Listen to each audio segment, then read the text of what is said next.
Here we are again. 47-yard try, his longest attempt of the game. He has missed his last. Back. Ball.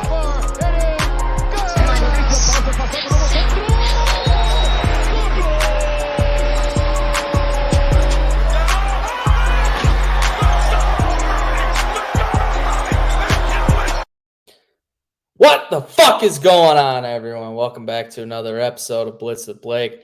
We are here after a well-deserved bye week, I think. The boys have been grinding hard. We've been catching dubs weekly. You know, we deserve some rest, some relaxation. I'm here with the Week 6 wrap-up. I'm joined by the usual. Spencer the Guru. What's going on, man? What's happening, BWB, man? I'm excited for this one, bro. We had a much-needed bye week. My Saints had a much-needed bye week. Getting back healthy, ready to go, man. Let's rock. Yeah. Let's rock, man. I'm excited. Fucking A. What'd you do with your bye week? Oh, I had a good time, man. I got to see my UL Raging Cajuns perform last Tuesday. You know, it would have been I'd have had to be like glancing at it while doing the show, but I got to just sit back, relax it in full, and got to see us whoop up on Appalachian State, man, our Sun Belt Conference rival. They've had our number the past few years, but we got them this year. We got them easy, man. We kicked their ass, and yeah, we're rolling, man. We're trying to go for a one-loss season. We lost to Texas to open, but that's Texas. That's UT. That's a powerhouse. Right. So, you know, we're trying to run the table the rest of the way and get to potentially a New Year's Six bowl. I'm really looking forward to that. See how much we can do. We got to win the conference championship. Coastal Carolina tried to duck us last year because of COVID, but they can't do that this year. So hopefully we can get that dub, man. It's fun to watch. You know, my Saints and Cajuns doing well. I'm not as big on LSU. Nothing against LSU, but that's not my school. I mean, I went to UL here in Lafayette, so I ain't feeling too sorry for them. They can take their lumps right now. I'm good. Oh yeah. Well, appreciate you being on, man. Oh yeah. We are also joined by the usual BogardScottFree. Yeah. Bogard Scott. Yeah, they listen, man. They call me the usual, you know what I mean, because I'm like a regular, you know what I mean. I'm here like Blake. Yes, I'll have the usual. You know what I mean. Make mine a double tonight. It's a long day with the kids. What's up, Bogey? What'd you do with your bye week? We weren't live last week. What'd you do with that bye week? You know, I ain't gonna lie, I did waivers. That doesn't surprise me at all.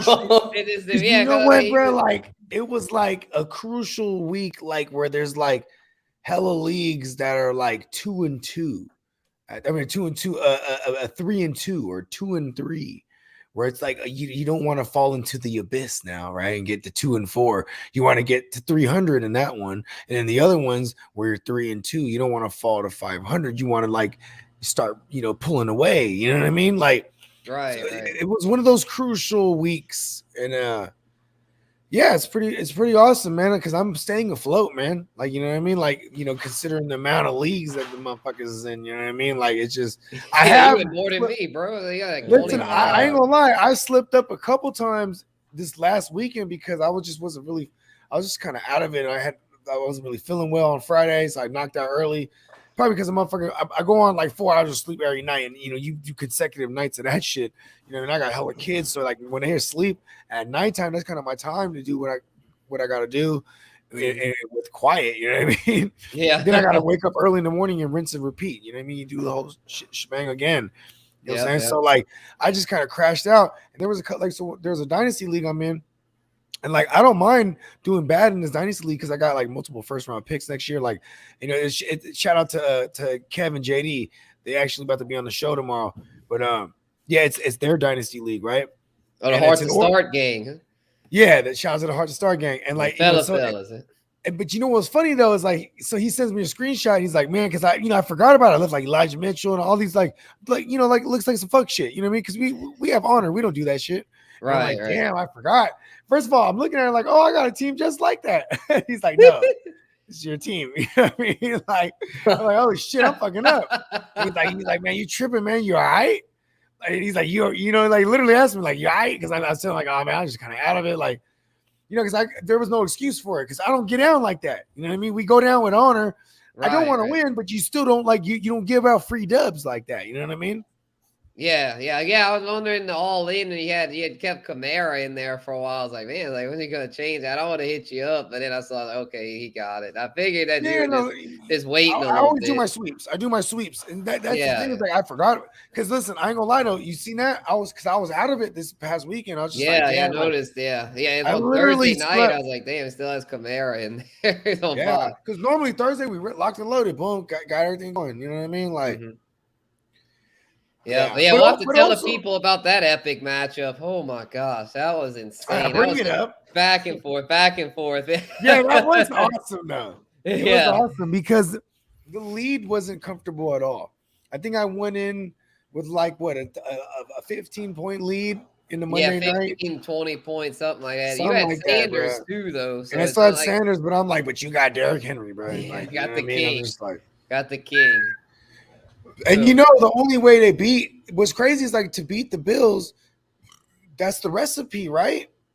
It's like run the ball and keep. So not only is it's a double whammy.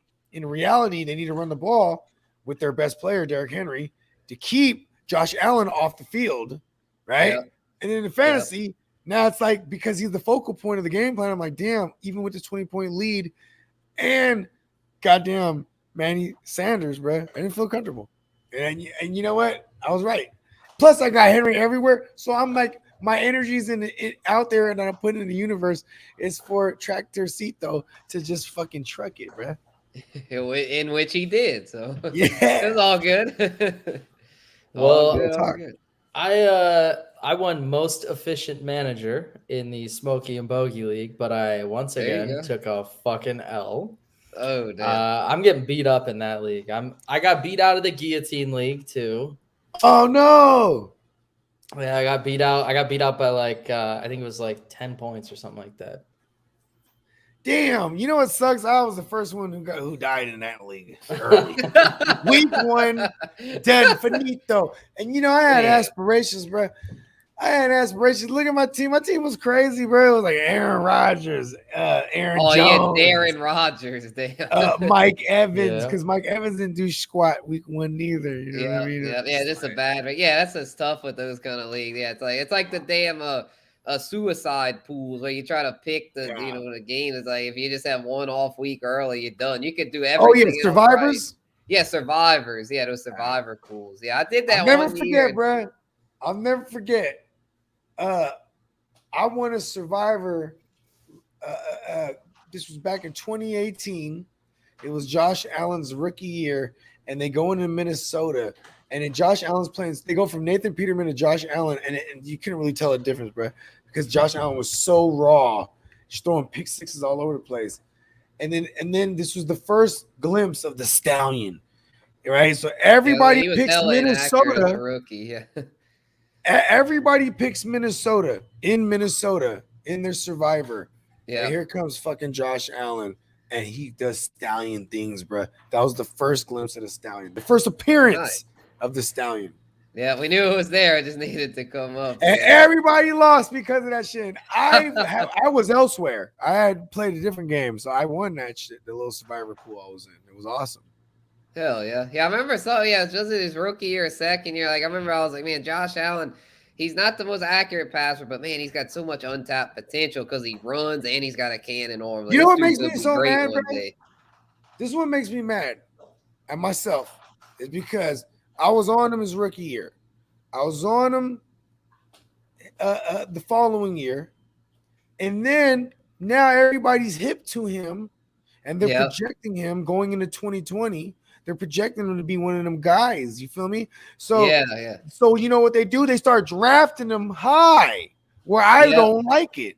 So I have almost like zero Josh Allen. I had a few shares last year, but I had a few too. I had more Kyler Murray than Josh Allen. Me too. And because I was willing to reach for that. You know what I mean? In single QBs, I was getting him in the 5th round. But the guy to have was Josh Allen. And like I'm usually good at diagnosing it, but like it was like, damn it, this guy was being brought up too high because of the way things work in the fantasy industry now. People make proclamations, you know what I mean? Oh Like, yeah, analysts that will proclaim things, you know what I'm saying? And like it really drives up ADPs. Damn, my neighbor's kids is hella crying. Like yeah, right it outside my- really, it really does. That's facts, man. Like remember the year after Baker Mayfield's rookie year, heading into his second year, they were driving up the Oh price yeah, of the him. 2019 year. Yeah, 2019. Bruh, Oh, they you know got what? They got Odell. OBJ. Yeah, they Oh got my God, they got OBJ. OBJ. He Yeah, loves poop. Baker, the touchdown maker. He's gonna He give loves it. poop. Yeah, right. Bruh, Yeah, like, dude, yeah. it's going down. Oh, So- you're going down for the so- Browns. Man. This is what my squad did to get beat out of the guillotine league. This is the most ridiculous shit. So I had Patrick Mahomes, who got me 30.24. Clyde Edwards-Helaire got me 3.4. Myles Gaskin got me 31.9. Juju got me 0.6. Jamar Chase got me 35. Oh, because of the hold on, Yeah. the Patrick Mahomes thing. Because I know the scoring format's crazy in this one. Because Hustler's dope like that. Yeah. How many is it minus for a pick? In this league, It's let me like 3, check. huh? Yeah, it's something. It's higher than most It's leagues for not sure. 1. That's for No, sure. it's definitely not 1. Yeah, because in Smoky Boogie, we keep it at 1 because I'm like, fuck that. I hate that shit. It's 2. It's 2. It's 2. Okay, because he should have had like a 36 performance, right? So that there goes his 3 picks right there, or whatever it was. I think it was 3. I got beat out. This is week 2. 5. So he threw 2 picks in week 5, and he had a fumble. Okay, there it is. Yeah. But then Ebron got me 3, Ruggs got me 8, and AJ Green. I played AJ Green. Oh, wait a second. Didn't Ebron run one in? Yeah, Last he week, did. Yeah. or He yeah. ran one in. Yep. On Sunday night he did. Yeah. Yeah. So he Yeah, got goddamn you Ebron. 3? Well, this is week 5. So Pittsburgh played Denver. Oh, week 5. I got right. Yeah, I got That's beat out right. week That's right. 5. Okay. Okay, so we're talking last week. My bad. I'm Yeah. from the future. I'm from the future, bro. But yeah, that's how I got beat out. So I had 3 guys get me over 30 points, but then the rest. Hey, of the I ain't team gonna lie to shit you. the bed. This is why I play in so many fucking leagues because I do never want it to end. And then we do the playoff leagues too. You were in it last year, right, Spencer? Oh yeah, we need to run Yeah. that back. Oh, we're I gonna do love it that again. shit. Oh, that You shit know was what's crazy? awesome. That made the It's- playoffs so much more fun. I got an Like, no email. cap, that shit was fun. I want to email. What's the motherfucker's called? Sleeper. My bad. You see, I had a time Yeah. lapse there. Yeah, You what we see? got, yeah, we Did you guys played on witness the- that? Did wait, you guys wait. witness that? I had a Yeah. time lapse on a shroom. Yeah, I I was was like, like- oh, where am I? I was like, whoa, travel through time. I told you from the future. I Time was just traveler. because I was seeing the future. Because in the future, Sleeper's gonna offer the same service during the playoffs, bro. I gotta request it because Sleeper's dope. Like you get enough people emailing them about something, they'll do it. Yeah, They they're need to pretty offer user-friendly, A yeah. playoff league joint, bruh. Right, that shit was fun because I didn't do too well because I went all in with the Saints. But that was my. But I But still there's enjoyed it. I still strategies enjoyed to it, it, man. It right? was so fun. Yeah, and the reason I went all in with the Saints is because we were the 2 seed. We didn't have a first round bye, so I figured, well, the Saints have that. The first round game, maybe go all the way to the Super Bowl. I get Hey, man, 4 shout out weeks to out of my Fantrax. Saints. Fantrax give me money, right? Because they're the only. That's what ones we that offer it. used, huh? So that's Yeah, the only they one we worked use. out good. And Fantrax sucks, right? But shout out to Pat Mayo because and like Jake Seeley, like they use Fantrax like on some of their home joints or there's some of their like industry leagues. And I'm like, well, because Fantrax to me is like it's so ass, bro. Like, but I guess it's like when you're used to something, like you fuck with it. You know what I mean? Like, yeah, I did it. I think Fantrax is it's not that user friendly, but it's super customizable. Like I had a fantasy baseball league. I was in with some hella weird rules, and we did Fantrax for a couple years because like the ESPN wouldn't support it. Yeah, they let you do whatever you want. So yeah, that is awesome. Yeah, so in that regard, Fantrax give me money. Yes, Fantrax flexibility. Flexibility, give me money. I do what I want, man. Fuck all the rules. Fuck the restrictions, man. Yeah, man. Fuck all they trying to make us conform, man. Fuck all that. Yeah, they put the strict in restrictions. Right. Yeah, that playoff fantasy was hella dope. I think it was shout out to Fornicator. I think won it. Smoking Yeah, you Jay. take it down. Yeah, shout out to Smoking Jay. Man, I have to get the drill in there and all the Bears Brews guys. Oh, you know what's crazy? Get that thing. He got Mahomes really popping. Yeah. So he got the first pick, right? And he took Mahomes first. Yeah. Yeah. I forgot who I went with first. I think I took. It was Superflex. Yeah, we went with 6 people. Rough. We went with 6 managers because then we can do Superflex comfortably, right? But but it's also Clock was in it too.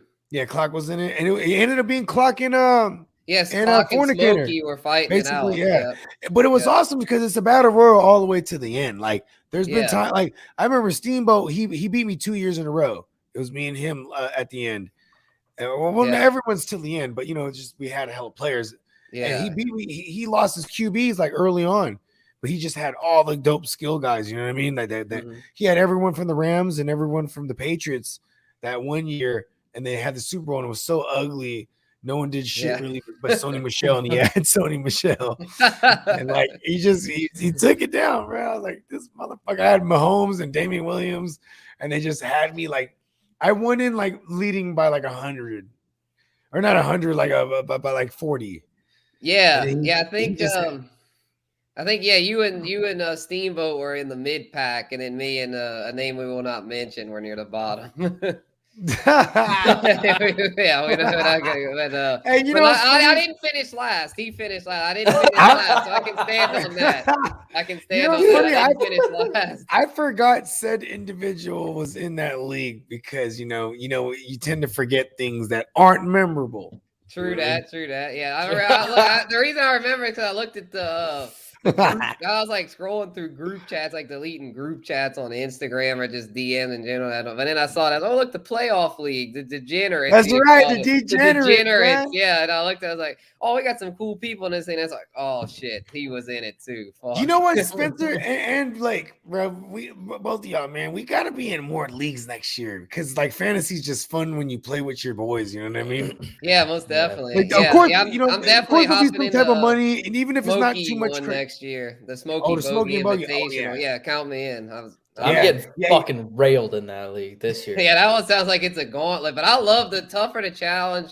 I'm always up for that, man. It is a gauntlet, bro. Like I have decisions whether I should like who I need to make claims, but I'm like, okay, who do I drop? Right?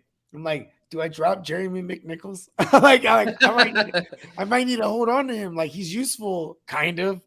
Right, but it's a 14-team league, so you have guys like this. Like I'm holding on to Chris Evans, like I don't. Yeah, I'm in leagues like that. Yeah. My 14. I love deeper leagues, bruh. Yeah, you got to debate about guys like that. Yeah, it really is. And then if they hit, you're like, man, that was badass. I freaking discovered this dude whenever he was a relative. Shout out to Sweetness, bro.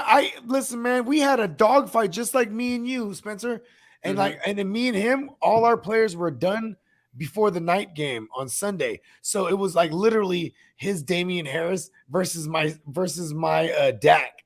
And like his, he was already leading, you know what I mean? It was like by 2 points and we go into overtime. I'm like, hell yeah. Like I have a chance. Cause even before we got into overtime, there was a time where I'm winning by a point. And I'm like, oh my God, end the game now. And then they get into overtime. Like shit, dude, he has a chance again.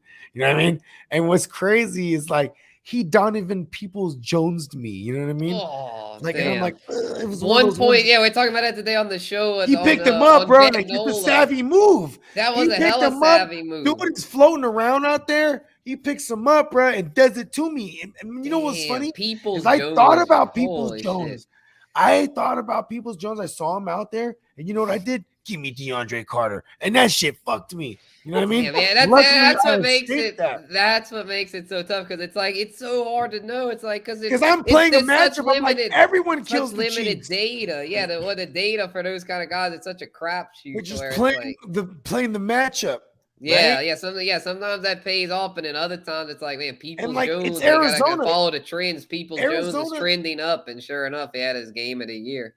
Arizona's defense is good because they play with leads. So when you play with a lead, Vance Joseph could be aggressive because he's a product of Zimmer. They like to send hell a pass rush. You know what I mean? Yeah. So All the while they're sending a gang of pass rush because they're playing with a lead. But really, low key, their secondary is bad. They exploited them easily. Like that's why it's like boom, boom, boom. Donovan Peoples-Jones. Yeah, Peoples-Jones, man. I say, he's on now. Say he's on in 1.2% of leagues. If I had money right now in your 1.2%. league, It's because unbelievable. I'm the Give Me Money Network, bro. And I think the money I've spent was money well spent. Like if you look at my team, like the guy same. We're talking about that all fair. Yeah, We're both like broke, we but had we had to do what we had to do. Yeah, that And quarterback I would spend money on injuries is Donovan super Peoples-Jones right now. Fuck OBJ. That guy sucks. Yeah, man, OBJ. Give me money. Give me shit, I don't know man. whoever was on him. I'd be like, I don't know. I would always make. You know, it's funny. Anytime someone was on OBJ, I argue with them. I know, right? Same. I have one share of him, and it was because it was an overlap with one of my home leagues as an online draft, and I got autoed Odell. I was like, son of a bitch. And he's giving me nothing. So yeah, fuck Odell. He had a couple drops. I'm okay with being wrong about OBJ. If he all of a sudden blows up, because we're going into week 7, we're at the halfway checkpoint of the man. It's reality check, man. 14 reality weeks. checkpoint. So listen, I don't care. You know what I do? These motherfuckers listen. No one has to adopt. You don't have to do what I say here. This is what I'm doing though in a lot of leagues because where I'm I'm not even necessarily doing that bad at all, but I'm just like, this is just what I'm gonna do. The OBJs of the world, I don't have any of him, but I'm putting him in this category. Kenny Galladay, I have one share of him. He's in my IR, but guys like this, I'll cut these guys. Curtis Samuel, I cut him. Robbie Anderson, cut him. Let somebody else pick them up. And if we're wrong, fine. But if I'm right, those people are putting a landmine right in their lineup. These motherfuckers are landmines. I'm curving them after 6 weeks of the year. We have one more week and we're in the halfway point of the regular fantasy season because all y'all should be playing in 14-week joints. Nobody should be playing in these 15-week joints and then going to week 18. Stop it. All y'all week 17 ass motherfuckers from last year talking about, I told y'all it was going to be week 18. Shut the fuck up. No, you didn't. Okay? You're doing the same. Anyways. I got I feel you. I got a keeper cut question. I'm glad you brought that up, Bogard. Keeper cut. This might sound crazy, but this dude has done nothing so far. Keeper cut Allen Robinson. Okay. I gotta keep him just because I really put all my eggs in the Allen Robinson basket in one of my leagues, but I also have let me check where I got him. Does that count as being stubborn though? Because what sucks is we'll be stubborn about certain players. Yeah, that's why I feel like he's so tough because it's like he's not hurt like Kenny or Odell, but he's just he sucked ass. Hold on. Playing the Buccaneers should be a negative game script. I'm throwing him out there. Yeah, I'm about to say I'll have to keep that to me. You kind of have to keep him at this point. The Buccaneers secondary is ass right now. Like, this could be a game. You know what sucks is that it's a real thing. Shout out to Fornicator. He brought this up on the show last week. He said, homie, see, I had one of those time lapses again. What's his name? Mooney, right? The bruh Mooney and bruh Fields, they kick it like tough. They play Call of Duty. Mooney outdid Robinson again. I mean, they have that this helped me in the all-in league. Mooney. They got this rapport. Yeah, bring it up. They got this rapport on and off the field. And meanwhile, here's Allen Robinson making business decisions every week where he's like, all right, I'm playing under this franchise tag, get this guaranteed millions. And I'm just trying to shine. They won't let me shine because they don't want me to get a bag anywhere. They're hating on me. I feel like that's his mentality. But you look at the snap count last week, makes me feel good. Played 92% of the snaps. He's still playing less than Mooney because Mooney been playing more than him. What are we going to? That was 6 weeks. Mooney has played 5 out of 6 weeks. He's played more snaps than him. But last week, it was only 93% to 92. So, what I mean? We like this. This is the recipe. So Yeah, he's a buy hopefully. low. Yeah, The- because still buy Don't low. Kind draft of like Javonte Williams. Someone was like, "Oh, Javonte, when's he gonna ever break?" You got a out?" Like, kicker in that league? You gotta Hold on, Spencer. You got a kicker in that league? wait. Which league? That league you're talking about, where you're talking about where you're asking for a friend about Robinson. Oh, about right. No kickers in that one. Okay. Because I was saying, it's my go-to. That's the only way I like kickers in the league, because then I just cut them first and I'll make a claim. I'll figure it all out later. You know what I mean? That's fair. Always do that. Even my defense. I can cut the defense. Yeah, that league. Honestly, that's the throne league. I've like my bench is really bad, so it's like I can't really afford to cut Robinson. I was just kind of throwing it out as a theoretical, like just for any. Yeah, you know what, man? That has him and is frustrated. Well, I mean, like the team that I have him on is in this fucking crazy ass deep 14 league IDP shit that I got. I'm in with Bogards in this league too. I finally lost. Did you see that? They broke my streak. I did see that. They broke my I also, because I complained about it in the chat. Like, God damn it. And it had to be my brother-in-law, who is my brother. I love that guy. He's a monster. And he did it to me. Derrick Henry, son of a bitch, I love you. So I went like super wide receiver heavy. I can't even be mad. I love him. Right. So like I have Allen Robinson. I picked up Paris Campbell and played him this week. He got me 15. Fucking A. Let's go. And then he died. Yeah, and then now he's on the IR. IR. He died in a valiant effort. I do in a not valiant have effort to get Blake. I do not have a single team out of all the leagues I'm in. I don't have a single team where my IR isn't full. Yeah, for real. Yeah, dude. It's fucking ridiculous. Even dude. like if I pick, I even have like listen, this is factual, because I even have my leagues where I don't have injured starters. I pick up injured guys, put them in my IR. Like I'm about to pick these guys up and stash them. Like, you know what I mean? Like I'm holding on to hella Jeff Wilsons and shit like that. And like I'm about to start making business decisions where it's like I might have to cut Jeff Wilson just to put in like CMC, because like I have Jared Judy and I'm just stashing everyone. You know what I mean? I'm like doing all these things. You know what I mean? I have, but yeah, I have Allen Robinson, Paris Campbell. I also have Christian Kirk, Michael Pittman. You gotta get rid of Christian Kirk, right? That's a gamble. It's a landmine. Just connect to that offense. Okay, I get it. Keep. Did you play him last week and you finally got a Christian Kirk game? I played him. I played him last week. He got me 18 points. Okay.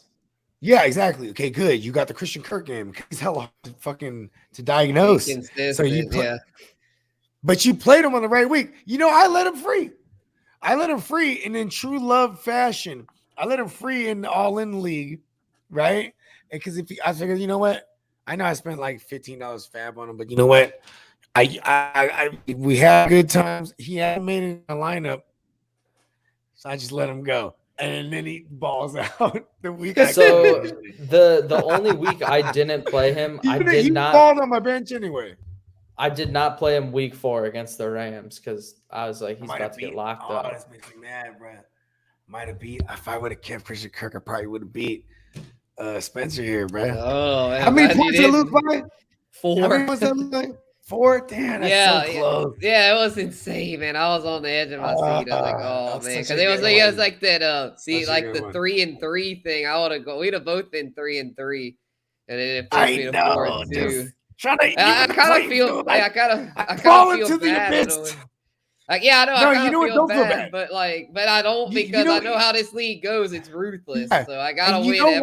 Gotta try to win whenever you get a chance.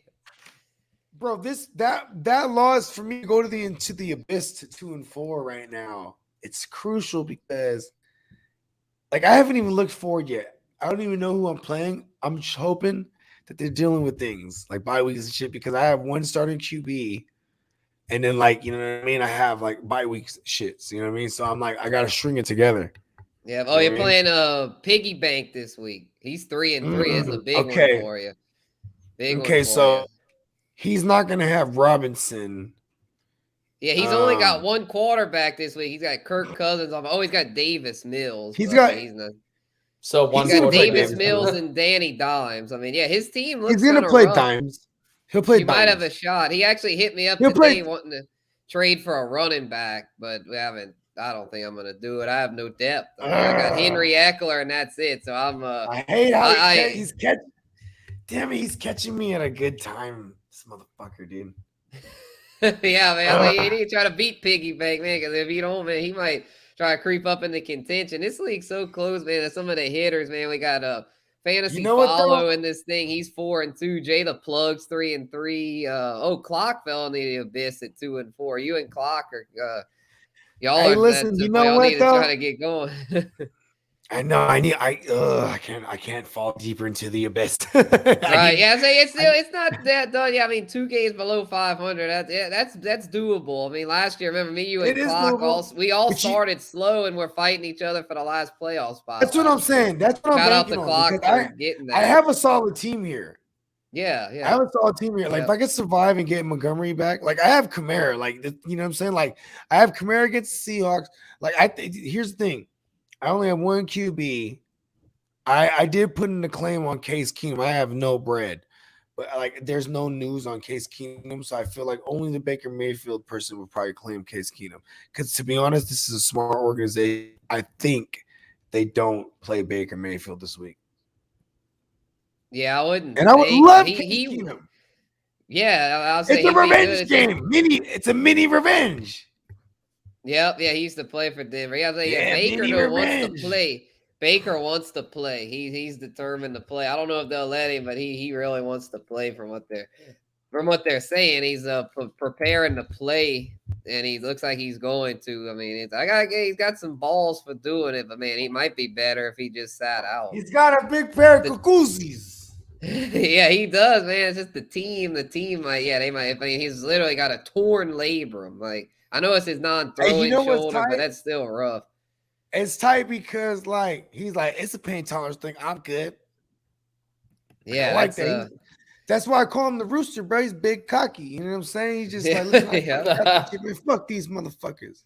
They want to fight? They think I won't fight? He's like, oh, Teddy B's gonna play with an ankle, man. Fuck him. I'll play with a fucking torn labrum, all the way torn. You know what? Let me get a press conference. Hey, look, check this out. Torn, bro. Yeah, but see this all the way torn. I'm a bad motherfucker. Freaking arm falls out. Watch me play, bro. I'm bad than a motherfucker, bro. Like Baker, your arm literally just fell off. I don't care. Hey, yo, put the harness on it. Tape it up. Give it a duct tape. Snap it back in, man. I'm going in. Fuck it. Real talk. Oh shit. And that's why I always gonna love Matthew Stafford too, because of that fucking joint where he was mic'd up and they fucking dislocated his shit. And he was like, man, fuck this shit. Put me back in the game. He goes in there and throws a touchdown pass for the win. Yep. That motherfucker was tight. Yep. Drew Brees would do the same shit, man. They threw a touchdown pass. He played with plantar fascia in 2015. Remember that shit? He played with plantar fascia. That's like a torn ligament at the bottom of the foot. Yeah, in the foot. Yeah, wait, Breeze or Stafford? Breeze. In 2015? Damn, I know he played in 2010 with a torn meniscus. So in 2015, it was like that was a down year for it was us. Like week 13 or something like that. So it was later in the year. I just remember because that's kind of a forgotten season as a Saints fan. That's one I just tried to flush. It was 7-9, but it wasn't a pretty 7-9. That was probably the worst team under Breeze and Peyton. That was when Tim Hightower. This, why I remember this? Because Tim. We had all kind of injuries. That's probably why the thing ended so bad. I won a Super Bowl with him, bro. I love Tim Hightower. Yeah, we were rough you know what, that bro? year. Man, surprise guest, bro. Tim Hightower, bro. Bring him in, bro. I wonder what he's up to. He's not here? Oh, shit, man. Bring him in, man. See what he's up to. I set it up, man. I set it all up. He didn't show up, man. Yeah. I'll hit him. He'll come through next week. We'll get him on. It's all good. I love Tim. We'll get him. Yeah, Tim Hightower. Tim Hightower, give me money, man. He's one of us. Yeah, he played. He's a brother, man. He played for us, for my Saints and your Niners. Yeah. Yeah, he did. Did he play for your Niners? I don't know if he actually. He was on the team. Yeah, he was on. He never actually. He got in there. He's cool. He cool. He good people. Yeah, I fuck with Tim Hightower. All right, so what's up, Blake? Where we going? I'm gonna tweet at Tim Hightower real quick. Send him the link. Yeah, send him the. Watch him pull up. Be like, bro, Watch we're him talking pull about up. you. Yeah, that would be fucking awesome. You never know. Shoot your shot. Be like, you're part. We were just talking about you. You're part of our fantasy fraternity back in 2015 when Mark Ingram was hurt. You came in and balled, bro. Might as well invite. Because Drew Brees had the plantar fascia, and this was my logic. I'm like, oh my God, I got to get Tim Hightower everywhere. They're going to run the ball. Yep, and we did. They're playing the Jags, too. They're playing the Jags. Oh my God. But that was the Blake Bortles Jags, I think. Yeah, the Blake Bortles Jags. Yeah, the Blake Robertson Bortles Jags. Yeah, that was. Yeah, I remember Like, that. oh my God, they're going to run all over them. I'm going to win Super Bowls. Week 16. Yeah, I remember. Yeah, Breeze did well. I had Breeze in some leagues, won me some Super Bowls. Yep. I picked up Tim Hightower like week 13 because the middle of the week, Mark Ingram like fractured his shoulder blade or some bullshit, something with the shoulder in practice. And I was like, oh my God. And I was like, where's my phones? You know, it was one of those moments. I think I was even at the mall. Oh my God. Fucking, hold on. Right now. Well, hold on. We got who we're going to do. Who is it going to be? And then, you know what's funny? It was a judgment call. Because I think you guys had Pierre Thomas. Yeah, Pierre Thomas. Yeah, well, but it was like Pierre Thomas is a satellite. I'm like, he's a satellite back. I'm like, the Mark Ingram replacement's going to be. It's going to be Tim Hightower. I'm like, oh, I got to get Tim Hightower. Boom. And, it was the middle of the week. I remember I had a couple ESPN leagues, bro. Fuck ESPN, by the way. But ESPN give me money. And, fuck the ESPN app, actually. But ESPN. You're right. You know what? I Fuck like the ESPN. desktop version. Just give me money, anyone. Anyways, right? Yeah. Money, just the world, give me money. Okay. Whole universe, give me money. Yes. Yeah, but the motherfucking I remember because goddamn, I won some Super Bowls, bro. It was the first time. Not the first time, but it was just felt great. First time I won multi Super Bowls. Yeah, I think same for me. Yeah, 50. Yeah, I did. I won multiple. Yeah, Todd Gurley give me money. I rode his coattails that year. Yep, that was. Yeah, he had a strong. That was his rookie year. He had a strong finish. You know what I mean? And in 2016, he was the bust. And right. Yeah, with Jeff Fisher, bitch ass. He was the value. Yeah, with Jeff Fisher, bitch ass. For real. Before McVay. You know what's funny? Jeff Fisher's hella funny, bro. You know why Jeff Fisher's hella funny? Look at this. He had Jared Goff. He had Case Keenum and Nick Foles all in the building at the same time, right? And you know what's funny? They're all still in the league. Trading. He trades them all away, except for obviously Goff, right? And then when he gets fired, you know what I'm saying? 2017 comes around, and they bring over Sean McVay, and then Case Keenum is the backup to Sam Bradford. Bradford, yeah. And then he gets hurt early, and he's done, and he sucks wearing long sleeves that are baggy. It's not even like a thermo, not like a orange. You wear like the baggy sleeves. Like, bro, we know you're skinny, bro, and you suck, you're fragile. Anyways, so Case Keenum, and then Nick Foles goes on to win the fucking Super Bowl. Yep, the next year in 2018. Yeah, goddamn Case Keenum. No, 2017. 2017. Oh, yeah, you're right. Yeah, 18 was a pace. Yeah. Case Keenum loses to Nick Foles in the NFC Championship. Yeah, that's right. Because Case Keenum knocked out my Saints with the fucking Minnesota Miracle. Listen. That was Case Keenum. See, shame on you, Derek Fisher. Jeff Fisher. That's why you get fired. Shout out to Derek Fisher. Give me money. Jeff Fisher, that's why you get fired. Yeah. You had all those caliber quarterbacks. You didn't know what to do. You had a Super Bowl MVP on your joint. You didn't even fucking know what to do, bro. And he didn't even Todd Gurley. Todd Gurley at that point was Todd Gurley, the best running back in the league. Didn't even know how to use it. You know what Sean McVay does? Hey, check this out. Sean McVay, he comes through, right? And he goes, you know what we need here? We need to bring over Andrew Whitworth. Bam. Yep, and now that we need to bring over Matthew Stafford. Bam. Cooper Kupp best receiver in the game. And you know what he said too? He said, you know what? We need to get rid of Todd Gurley. Said, right. Yeah. we're gonna owe him $30 million. Fuck it, pay him. Yeah, that's Get him a the big fuck game. out of here. Yeah, the same Get with Stafford. him the fuck out of here. We gotta give up 3 first-round picks to get Stafford. Fuck it. We need him. We Jared don't want Goff's him. trash. Yeah, we need him. We Remember need Jalen Stafford. Ramsey? They're like, okay, we got to give up all these first rounds, get Jalen Ramsey. Then we got to Let's pay him. do it. Yeah. Like, you know what? Yeah, fuck that shit, bro. We got to shut everyone down. The fuck? You know We what I got like? to do it. You know why I like Sean McVay? He's hella young, bro. He's younger than me. And he That's ain't like us. scared. That's He like ain't us scared, arguing man. about what the team should do, but he was actually in a position to do that. You know what I mean? Right, and it's He's a worked. youngster, bro. Yeah, he's young man. and Fuck they that. trust him. Yeah. Yep, man, and he's backed it up, man. Every year it's a winning season, and now this is their time, man. They're gonna put it to the Lions this Sunday, man. I think that's gonna be. Hey, I love this game. I love this so much. Yeah, the double revenge Stafford's game. revenge game and The McVay's revenge game. The double over Goff. revenge game. Yeah. Double. Yes, and I think it's gonna revenge. be double is gonna be very ugly. I don't see the Jared Goff getting much revenge in this one. Listen. You know what's gonna be? It's gonna be hella fantasy friendly because you know what we got here. We got a good offensive line in Lions, so the strength on that defense is their pass rush and their secondary. But over the middle of the field, they're getting gashed, and they're not good against the run. In reality, the Rams defense right now, they're like in the 20s.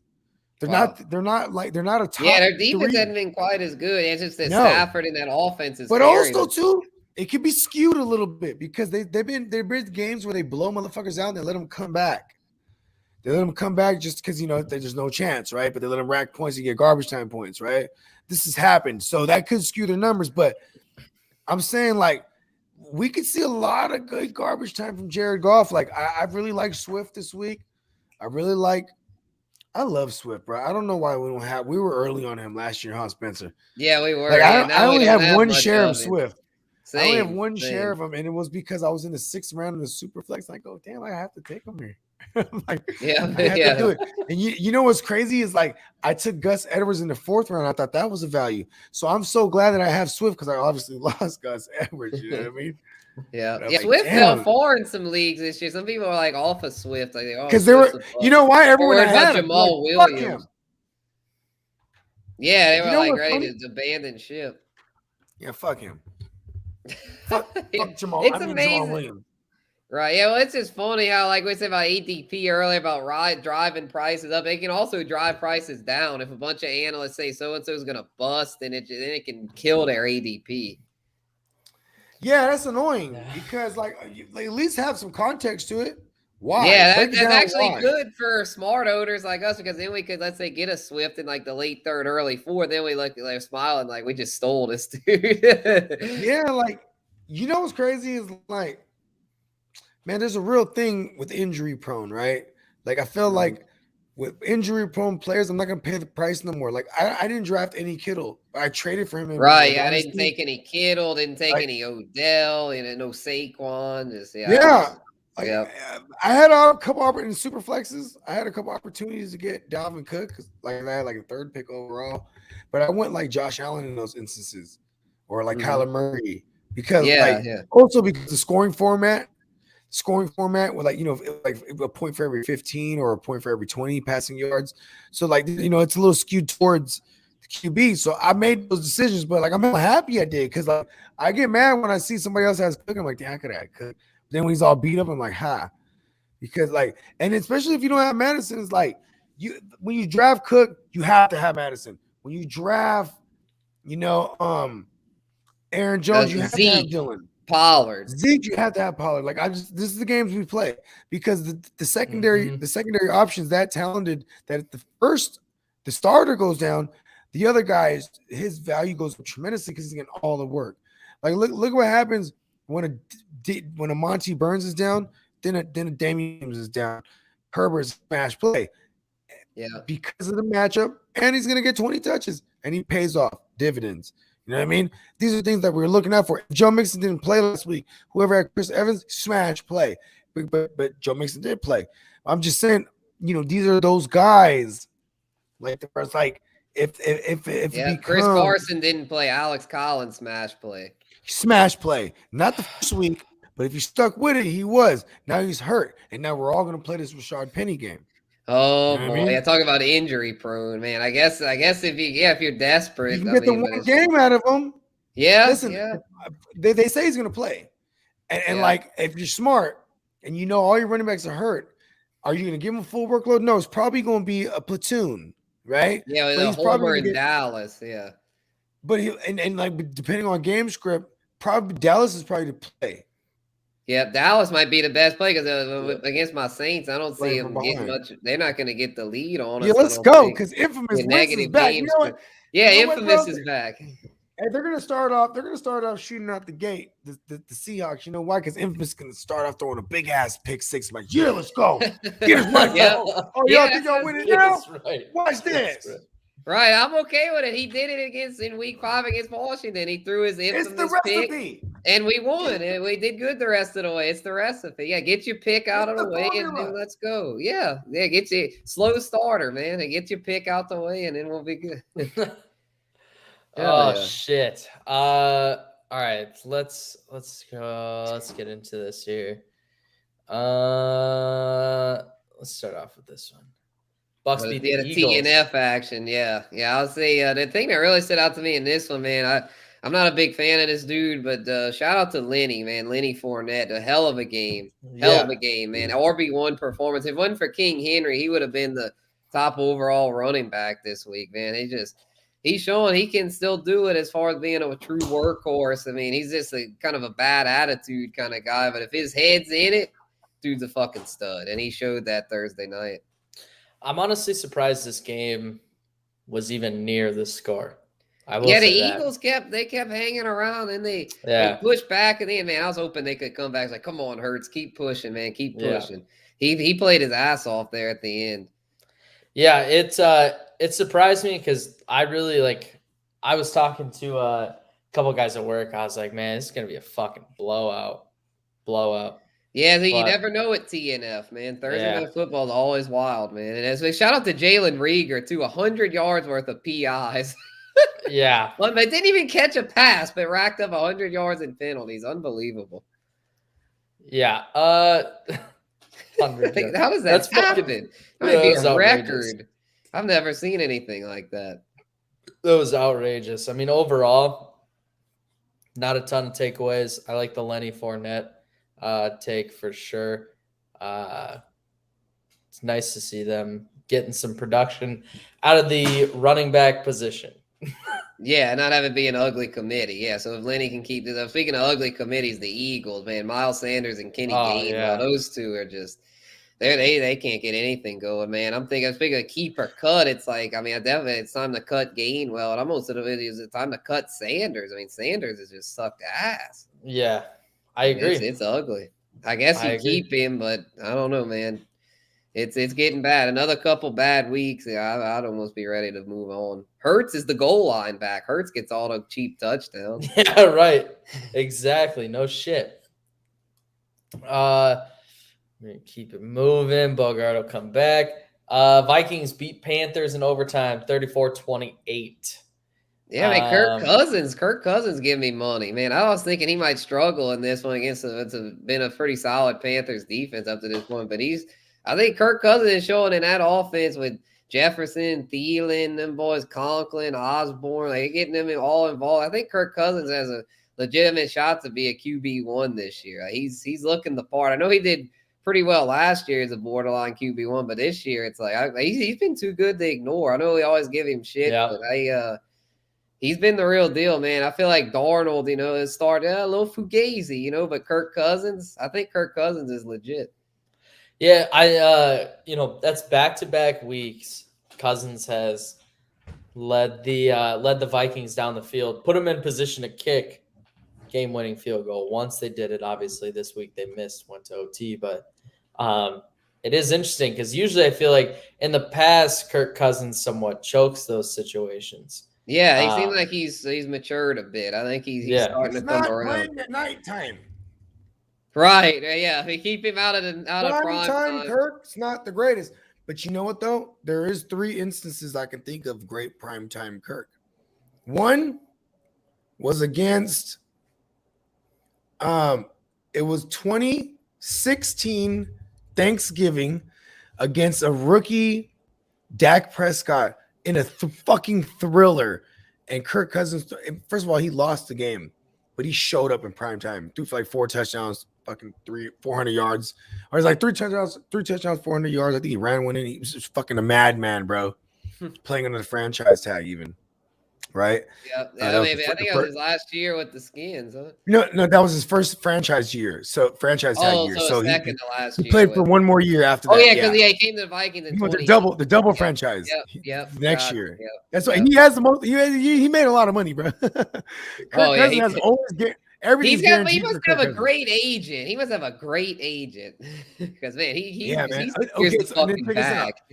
Then there was another game. So you remember that you like that, right? There was the How You Like Me Now. You remember that game where he went into Lambeau on a Sunday night and beat the shit out of the Packers, bro. 2017, and he comes out and this. So they were blowing the they were blowing. I'm immature. They were blowing out Rodgers. They're blowing out the Packers, right? They're blowing out the Packers so bad that Aaron Rodgers, they benched him. Not benched him, but he was just done for the day. With 6 minutes left in the game. So he already went to the locker room and he's already dressed in his regular clothes. So when everyone's shaking their hands at the end of the game, yes. But when they're shaking each other's hands, at the end of the game, so Aaron Rodgers is already wearing he's wearing like a sports coat and a shit like that. And then here comes Kirk Cousins and all his pads and everything. And he tassels Aaron Rodgers' hair. How you like me now? You know what I mean? So Rodgers, that was like, oh, you motherfucker! I'm gonna kick your ass next time we play. Right? He's like fucking crazy, Kirk. You know what I mean? Yeah, because he's just so hype. You go into Lambeau, it's hella tough to do that, and he has the bad reputation of not playing well in prime time. So now here, and then the third instance, I don't want to bring up, but it was his only playoff win. Because technically, that is like a prime time game. It's like a big game. Oh, no, against my Saints, huh? Yeah. What was it? It was like a 4 o'clock game, like 4 o'clock Eastern. Yeah, that was brutal, man. And then they had the thing with Kyle Rudolph. Some people think it was where he pushed off. Like, I thought it was debatable, but you know what's fucked up? It's like, listen, you call that, right? But I'm a victim of that too in New Orleans against the Ravens, where we go 4 passing plays with Kaepernick. And there were clearly in every play they're holding Crabtree. You know what I mean? Yeah. Every single play. When really are we expecting them to call that there on that big of a stage, or even let alone the divisional matchup or wild card matchup with your Saints against them? It's still a big stage. It's playoffs. Because they did. You know what's funny? They didn't call it against the Rams either. You know what I mean? When you guys played the Rams in the NFC championship. So. Yeah. Bullshit. Fuck referees. We could just put technology in the balls, bro. We could have robots out there, motherfucker. You know what I'm saying? But there'll be one day we will, man. The rules are just too complicated for humans. You can't even fully blame the refs. It's just the game is just too advanced. Here's the thing, though. It's like the Russian mob or the triads or something like that. They'll have their top nerd on it, bro, and be able to hack these cyborg robots on the sideline. You never know with that kind of shit. Yeah, you need good old fashioned human beings in the pocket, right? Listen, fuck the robots and hacking the robots. We just got a human. We just pay him and he does what we want. For real. Oh yeah. That's it's nuts, man. You can't kill a robot's whole family. Listen, robot referee, we'll kill your whole robot family. No, I don't give a fuck. You know what I mean? A referee, you can still do that with a ref. Listen, man, you're gonna make a lot of money if you don't do this. Kill your whole family. Oh my goodness, man. It's nuts. Boy, the mafia must really hate my Saints because we always get screwed. But see, it goes back to the first time you ever made an appearance on my show. I asked you, being from New Orleans, do you think that someone voodoo cursed the Saints? It's not even the mafia hating on them. Are they cursed? It's just it almost goes back to New Orleans is always kind of gotta say a cursed city, but just the way we're in your face, so we're kind of real we know them and we turn up, we party, and then it's almost then they hate on us, they're jealous of us because we turning up, and then they're because you know what's You know what's crazy is like after Katrina, you had a lot of people go everywhere from New Orleans, go everywhere. So in the past 10, how long has it been? 12 years? Of 16 since 16. Katrina. Okay. Yeah, I was trying to count. 2005. Yeah. That's right. Dude, that's how long ago. So for 16 years now, you had New Orleans natives go everywhere and start their families and be from everywhere now. You know what I mean? So that's probably why a lot of people hate because you know what I'm saying, New Orleans, they got their own sweat and went over and just took over everything. Like, listen, we're over here now. You know what I mean? We're over here in Texas. We're over here in Mississippi. We're over here in Alabama. Yeah, we were doing good. Like we were saying, like on the post game show, on there, was saying like, oh, Dallas, they say they're America's team, man. Screw that, man. We the world's team, and we take over the world, man. Because we'd have callers from like Australia and stuff that call in the post game show, and Germany, like we the world. Because you know why too? People love New Orleans. New Orleans, right? Yeah, we get all kind of tourists from all over. Yeah, bro. Come on, bro. They got the titty parade, bro. Right? Yeah. Everyone's gonna come out. Man. It don't matter where you're from. You could be any color, ethnicity. They don't care, man. That brings people. Everybody together. loves. We titty, bring people bro. together. Exactly. Yeah, don't matter. Muslim, Jewish, whatever, man. Buddhists, they all come together. Bring the whole world together. Bring the world together. That's why we the world. Eat some beignets. We gonna bring world peace. Beignets and boobs. Oh, B&B. B&B. Yeah, triple B. Beignets, boobs, beads, baby. Let's go. Now, y'all boys need to come down for Mardi Gras this year. Mardi Gras is going to be back. Y'all need to come down. My girl will never sign my permission slip. I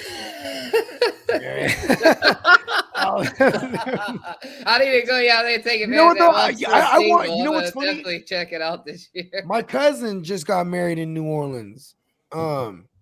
She got married in New Orleans in 2020. I think it's April or March, something like that. I forget, but I might even be wrong about that. Either way, like she got married in New Orleans, and if it wasn't for COVID, well, I would have been there. You know what I mean? This is my first cousin. I love her, and her man. It's funny because her man, he's obviously diehard Saints from New Orleans. You know what I mean? And every time I see him, bro, it's just like, damn, we can't even clown each other because we got so much heartache. Yeah. You know what I mean? Like I don't even want to bring up the heartache because I feel like it's bad karma on my team. You know what I mean? And it's like, you know what I mean? When I see him too, it's like we're all beat up. Like my team's all beat up again. Like I'm actually rooting for the Saints because, like, you know what I mean? Like I always root for Jameis. Jameis is like he's like a buffoon. He's infamous Winston, right? He's just like no one has their money on him, but he's about to win someone hella money, bro. Right? Yeah, we're gonna put our money on him. Yeah, Vegas like he sucks. All the Vegas nerds like terrible, and then he goes off like fuck you, Vegas. We took your money. Yeah, Vegas. Suck it. Suck my dick. Suck my dick, Vegas. Yeah, right. Yeah, he said that next week you lose your ass. Like, oh, fucking Vegas got me this time. So yeah, if you get over on Vegas, just quit while you're ahead, as far as or at least for a few weeks, because them boys overall, they hella smart. They all them pretty game Harvard motherfuckers. It's oh yeah, you ain't beating them every week, that's for sure. Yeah, and there's no way. This is an interesting one. I'm gonna skip down to this one and then we'll go over all the fucking boring ass blowouts. Jags get their first dub against Miami 23-20. Urban Meyer. Trevor Lawrence, give me money. Urban Meyer finally gets a win in the NFL, takes down a team that is Urban Meyer. Freaking Urban Meyer. He didn't even, it was funny. I noticed after he didn't even look like very happy. He just more looked like relieved. He didn't even look happy. He just looked kind of like he got a lot of shit going on. I think he knows there's pending doom. I think like he has all his staff. Everybody is cleaning house right now. Like all his emails, everyone just put a fine-tooth comb, just like because he's like, listen, I know I got shit out there, but just clean everything up. And he's just hoping nothing hits the fan. Meyer. Oh man, yeah, everything up. Because you know what's crazy? When he does activities like when he displays behavior like he was displaying, right? And I'm pretty sure that woman was of age, probably like in her 20s, you know what I mean? But here's a guy who was legend around co-eds, you know what I mean? He probably got some skeletons like a motherfucker. You know what I mean? Oh yeah, these young girls do crazy shit, bro. I'm a father of daughters. That's why I lace my kid. I lace my daughters up with motherfuckers that are crazy out there. Like, you know what I'm saying? I lace them up about being knowledgeable about the crazy motherfuckers that are out here in the world. Oh, you know yeah, I mean? Most definitely. Yeah, knowledge is For power, sure. no doubt. Yeah. No doubt. Yeah, gotta be aware of that kind of stuff. Yeah, because you have like creeps like Urban Meyer out there. Mm-hmm. Yeah, and if you don't know, then they could manipulate you and take advantage of you. Yeah, that can be bad. Yep. Yeah, that's insane. Urban Meyer, don't give me money. Yeah, Urban Meyer, go away. How about that? It gets, your money. Yeah, he was like, oh, dude, I wanted to go see the grandkids. Like, go see the grandkids. Yeah, well, so the girl grinding on you, that was your granddaughter grinding on you. Yeah, the grandkids. You shouldn't shove your fingers in your granddaughter's ass crack. Then that's probably frowned upon, buddy. Yeah, on video from multiple angles, nonetheless. Oh, and then you're gonna go tell your wife this is Trevor Lawrence. No, it's Trevor. I was showing him how to take snaps. I was showing him how to I was trying to teach him how to do that quarterback sneak. He's not comfortable doing quarterback sneaks. I had to teach him. I had to give him a little rub. He said, Coach, I'm too tall, so I was showing him how to get low and get down under the center. Oh, I gotta get down on it. Fucking Urban Meyer. But hey, congrats, Trevor Lawrence. Yeah, congrats to Trevor, man. Yeah, should give a beer to I need another beer, but I'll give to Trevor. To Trevor, dude. Hey, the Jags look like they won the fucking Super Bowl after that. Oh, they were so happy. I mean, the kicker was so happy because Trevor out there was like, he's like, yeah, he's a good guy. I didn't know much about him, like a month and a half ago. I think he was like a software engineer. Yeah, second software engineer. And he becomes their kicker and drills not one but two 50+ yard field goals. What the fuck? Yeah, freaking software engineer. Unbelievable. All right, so we got a stretch of blowouts here. Yeah, this is a rough week for fantasy with all these blowouts. It was good for Stafford. Good for Stafford. You know, he did Cooper Kupp, Robert Woods, all did pretty good. Giants, man, again, so glad stayed away from the Giants. You know, my Saints to Giants fans, you're welcome. We gave a dub to y'all because y'all should be fucking winless. Y'all suck. I'm being honest, man. The Giants are not good. They got so many injuries. Like, holy, yeah, software, give me money. Dude drilled 250 yards. Software is my IT guy. That's probably the guy Herb's talking. He's like, man, get my emails, clean it up. You're an IT guy, right? Software, clean my shit up. That's the only reason they brought him in.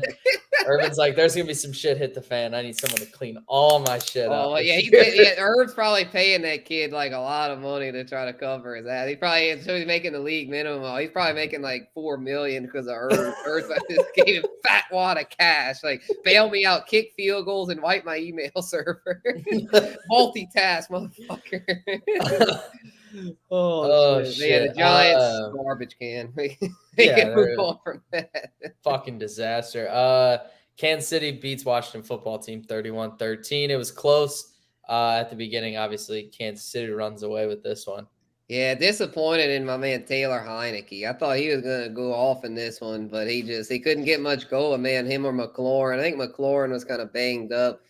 And I mean, the Chiefs, they needed this one good. I mean, I'm starting to feel bad for Patrick Mahomes because of his family, man. His family's like becoming like a laughing stock between his brother, his wife, and his mom. It's just like his wife and mom constantly bitch on Twitter about something, and his brother. That's a total disaster there. Oh my god, dude. Well, that's the funny on thing. The Sean Taylor memorial. Like, what a dick! And then he pleads ignorance. Oh, I didn't know. I'm so sorry. Oh, bullshit. Like, he probably did that so he'd get even more clout.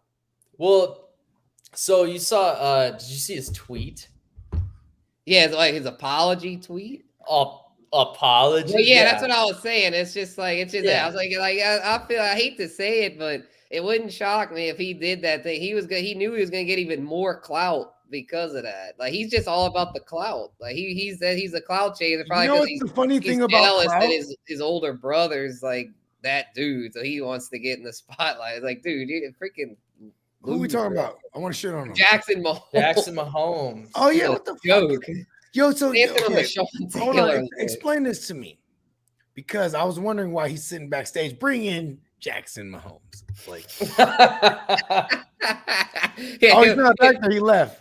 He don't even care. He loves that we're talking about him. He just wants any publicity. Someone explain to me what he did. I have so zero idea about you this. didn't I hear heard about it.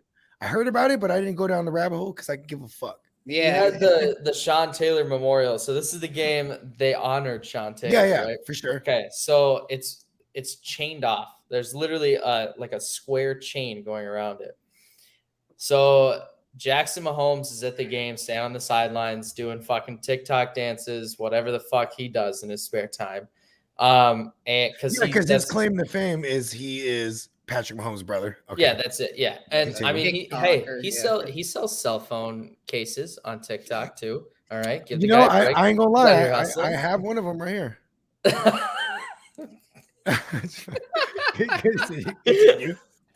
Oh my god. So he's standing on the sideline next to the Sean Taylor memorial, and he is inside of the chain, right? Inside of it, standing on the numbers, and he does a TikTok dance standing on the number. And then posts it, and cringy as fuck. And then on top of it, his apology tweet. So let me read you his apology tweet because it's the most ridiculous shit ever. So lay it on me. You heard about the guy that it was an announcer for I think it was the Reds, right? Announcer for the Reds that like made some comment live on the radio, like Boston, the anti-gay guy. Yeah, it was an anti-gay comment, and sounds like a guy who's in the closet. It's okay, man. Come out. essentially he gets word in his headset, right? And he's like, as he's apologizing, he says during the game, there's a deep drive into right field by Castellanos. That's going to make the game 4-0. So Jackson Mahomes, oh my God, he changed the tweet. So this is what it originally said. So I want to sincerely apologize for accidentally being on the Sean Taylor number 21 at FedEx accidentally. Field. Yeah, we were directed to stand in that area, and I mean absolutely no disrespect to him or his family.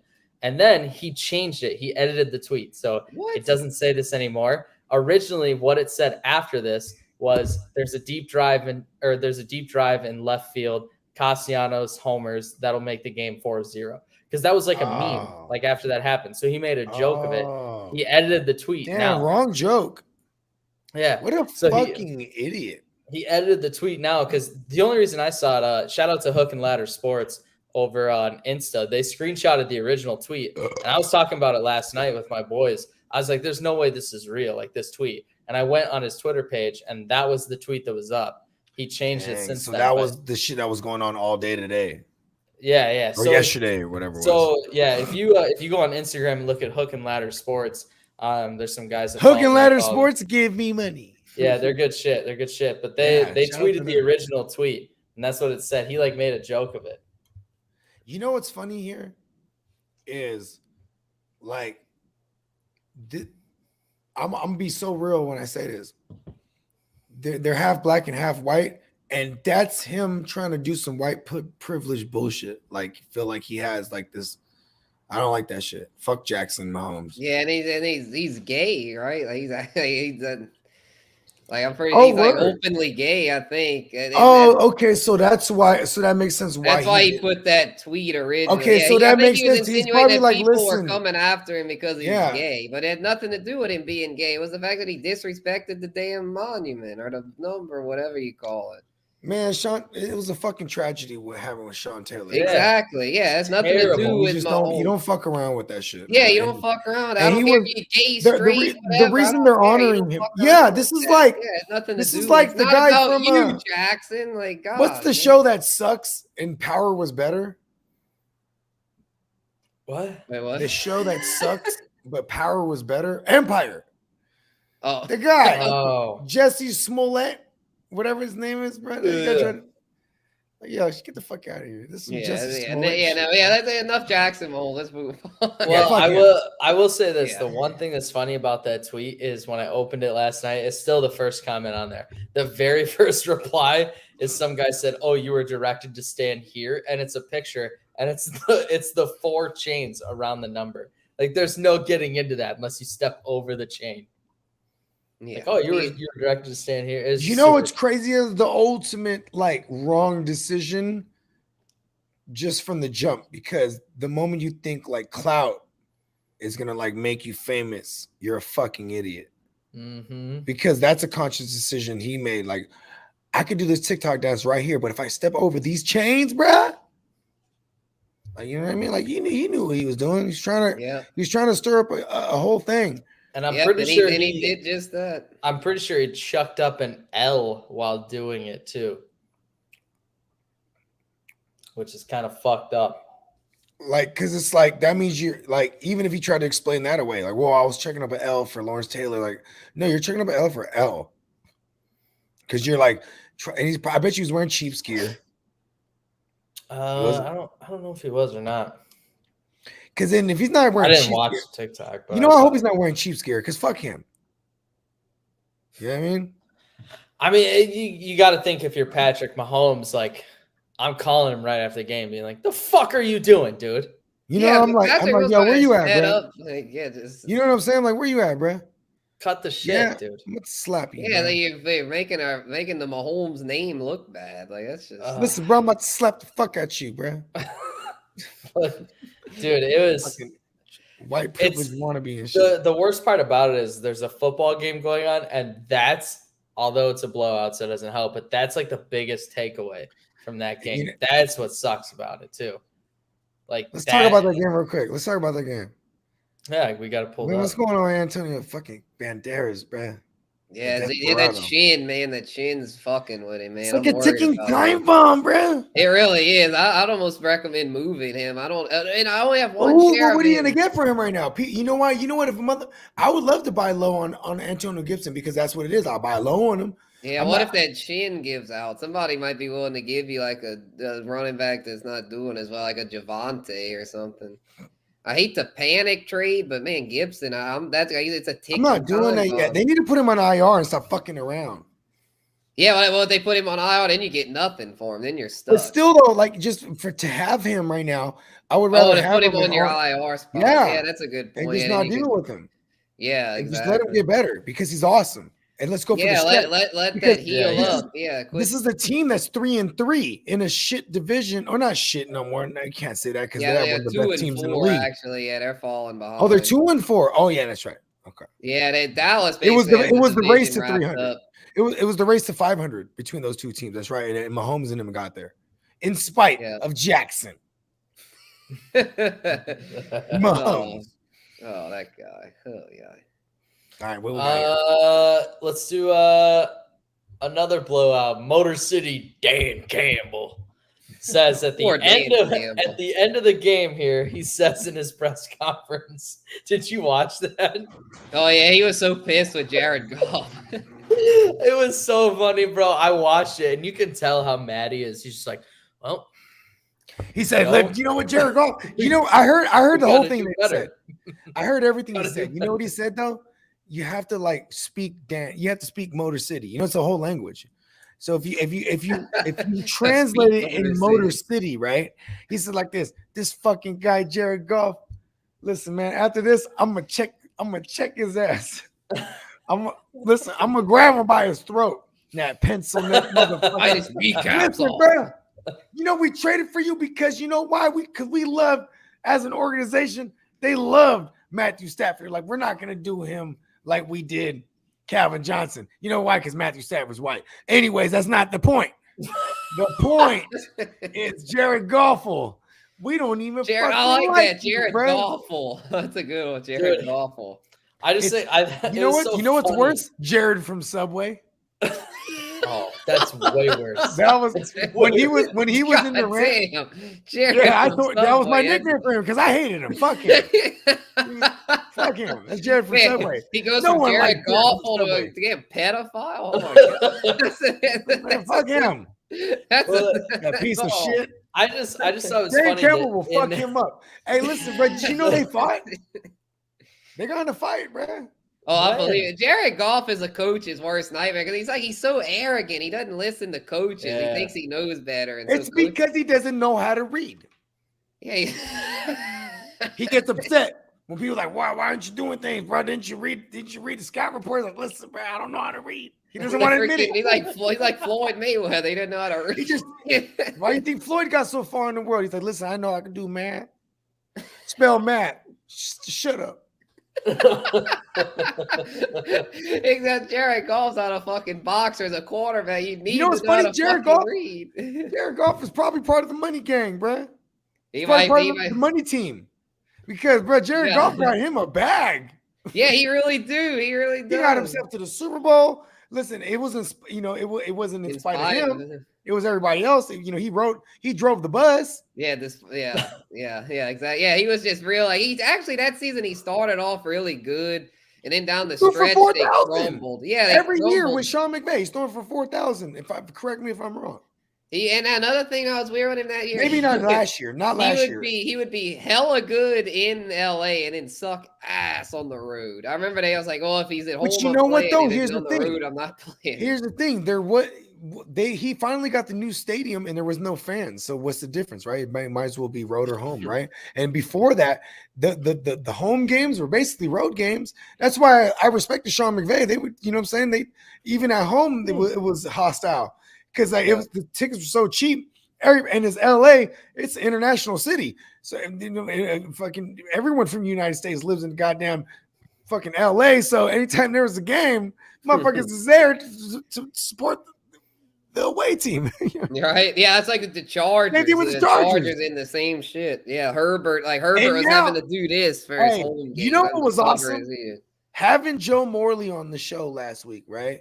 And because he was out there with Mike on the mic, and Mike on the mic's a big Chargers fan. I don't know Mike on the mic outside of his content. You know what I'm saying? Joe Morley, I've had some cool talks with him.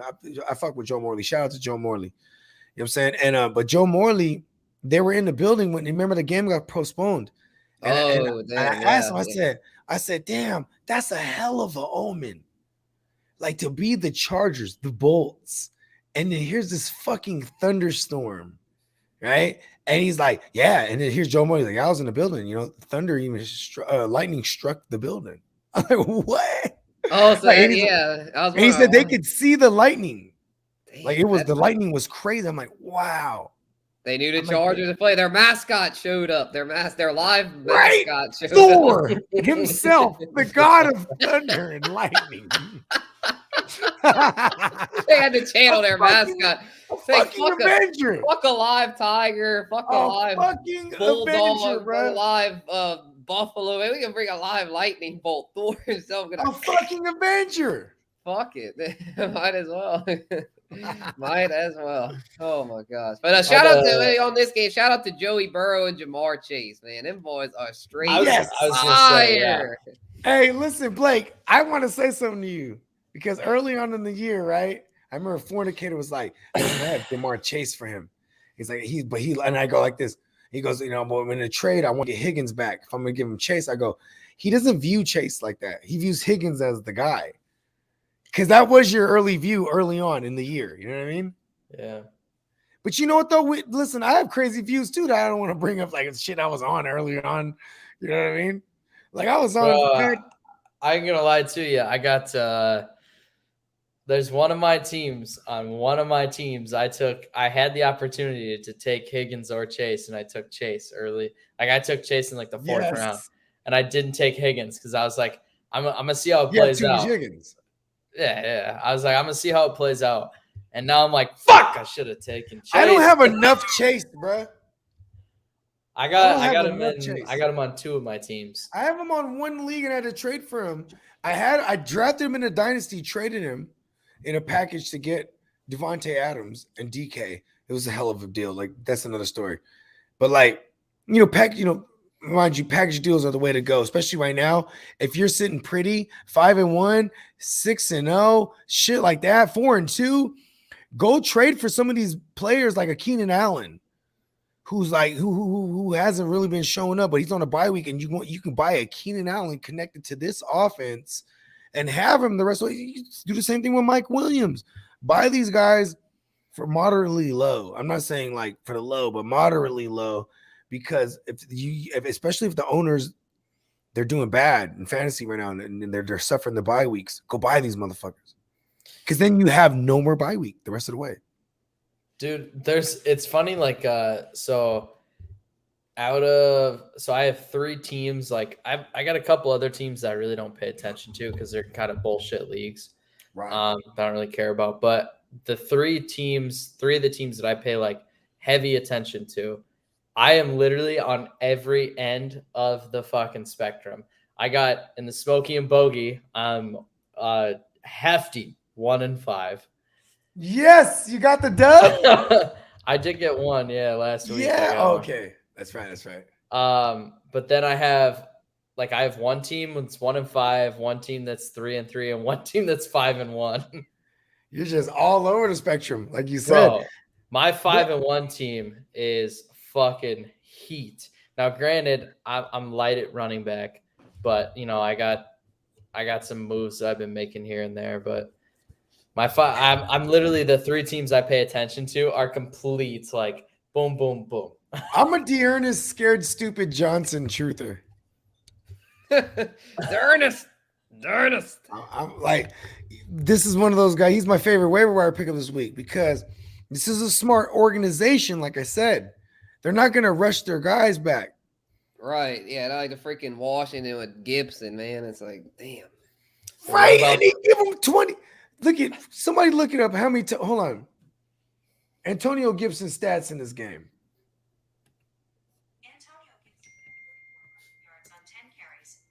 Okay.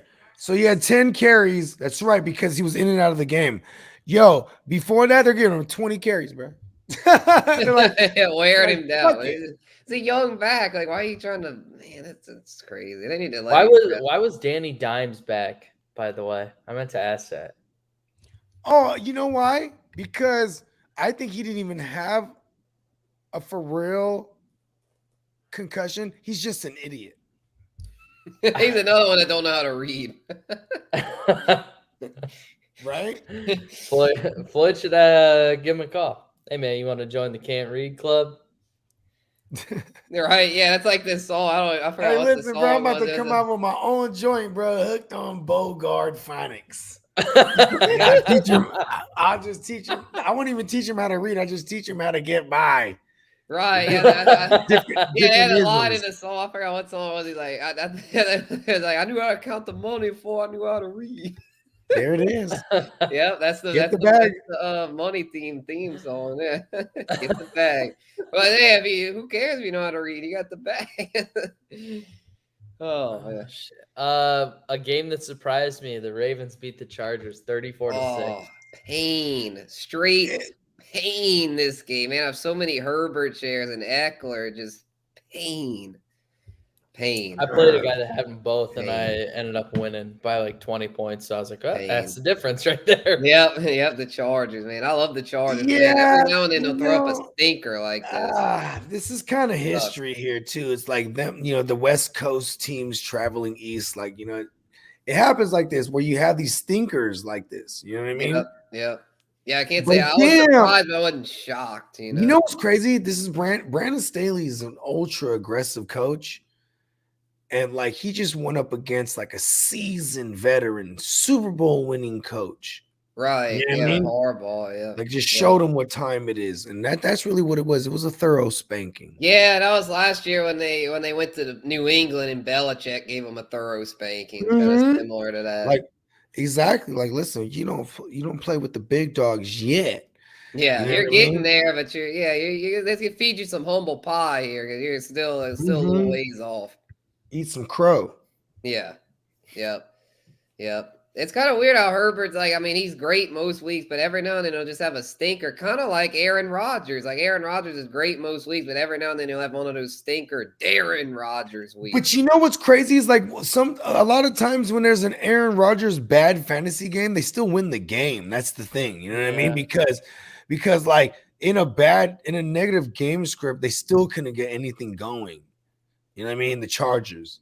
Yeah, well, as I say, like with Green, well, that was like Green Bay against the Saints when he was Darren Rodgers. You know, And like every also, now and then he'll have games like that. Or last year when they played Tampa Bay in the regular season, it's one of those like one or two games a year. But for a young team like the Chargers, this loss is hella important because they have playoff aspirations, and they'll be prepared if they have to march into Baltimore again. Yeah, they'll learn a lot from it. They might not win, but they won't get their ass handed And like this again. Baltimore caught them at a good time.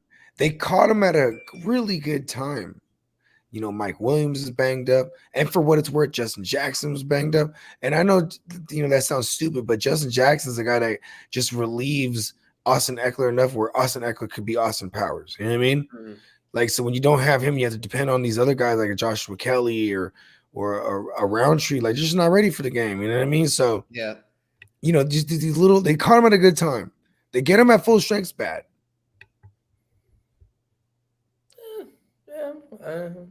I think the Chargers team personnel-wise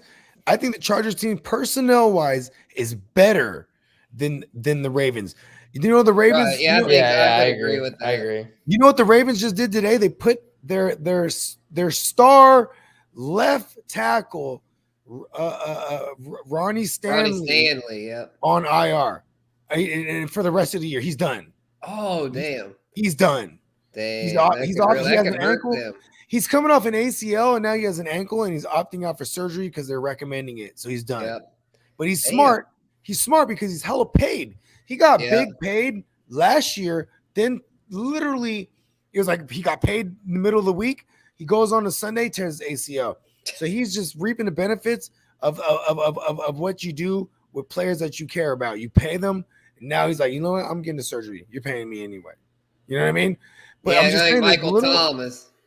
There's little nuances here where, like, the Ravens in the long run, I think they will be upset by a team like the Chargers.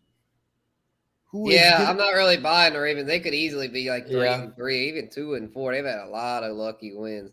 They're only convincing wins with the Chargers and Bronco wins. All the other ones could have gone either way. They should have lost to the Colts. Should have lost to the Chiefs. Should have lost the Colts gave that Raiders. Up. Well, they did lose to the Raiders. They're hella. Yep. Listen, I love it because for the fantasy wise, we love it, and for the story wise, we love it because we're actually seeing Louisville Lamar. He could throw the rock. Right. He could throw the rock. Yeah. You don't really have a running back to speak of. You know what? I think I need to claim more Le'Veon Bell this week too. Yeah, just in case. Rashad Bateman. Let's go. You know. This is why I love Hustler, man. I do the show with him every day because Hustler got all the things. Anytime he probably been on Bateman for a while. No. Here's my point. Anytime I need to bring up something, like I'm like, we're talking about Bateman, I'm like, you know what? And hold on, pause the discussion. Hustler, can you pull up the snap count? He's like, he played 65% of the snaps. He led the team in targets. I'm like, wow. Because fuck the speculating. Let's see what really happened. Then it's like, wow. Yeah. They did it right. You know what he's going to walk into next week? Probably 75 to 80% of the snaps. You know what I mean? If they played him off of injury at 65%, that's over half. You know what that means? They waited, though, and made sure he was right. Yeah. Right. Exactly. Because now this is the team. This is a team that's throwing the ball at a high percentage because they also have holes in their defense. So now they know in order to play their style of defense, you got to rack the points up. They're throwing the ball. They can't run. They're like, fuck the rushing fucking streak. You know what's funny is they were trying to do that. Is this how good that team is? They were like, all right, we're losing the Colts, but let's keep trying to rush this ball because we want to get our 100-yard streak going still. And then they're like, you know what? Fuck the streak. Let's just win this game. And they turn it on that easily. And are they that good? It's awesome. But I think they're kind of one of those teams that's going to fall flat. Yeah, I think so too. I think they're too hurt. It'd be interesting to see how they do this week against the Bengals. That's going to be a hell of a game. It'd be a lot of. I like the Bengals here. Lamar and Joey B. Are the Bengals a playoff contender? This is one of those games. Yeah. This is the their defense is good. Yeah, this is it, right? Yeah, if they win this, I definitely think they're making the playoffs.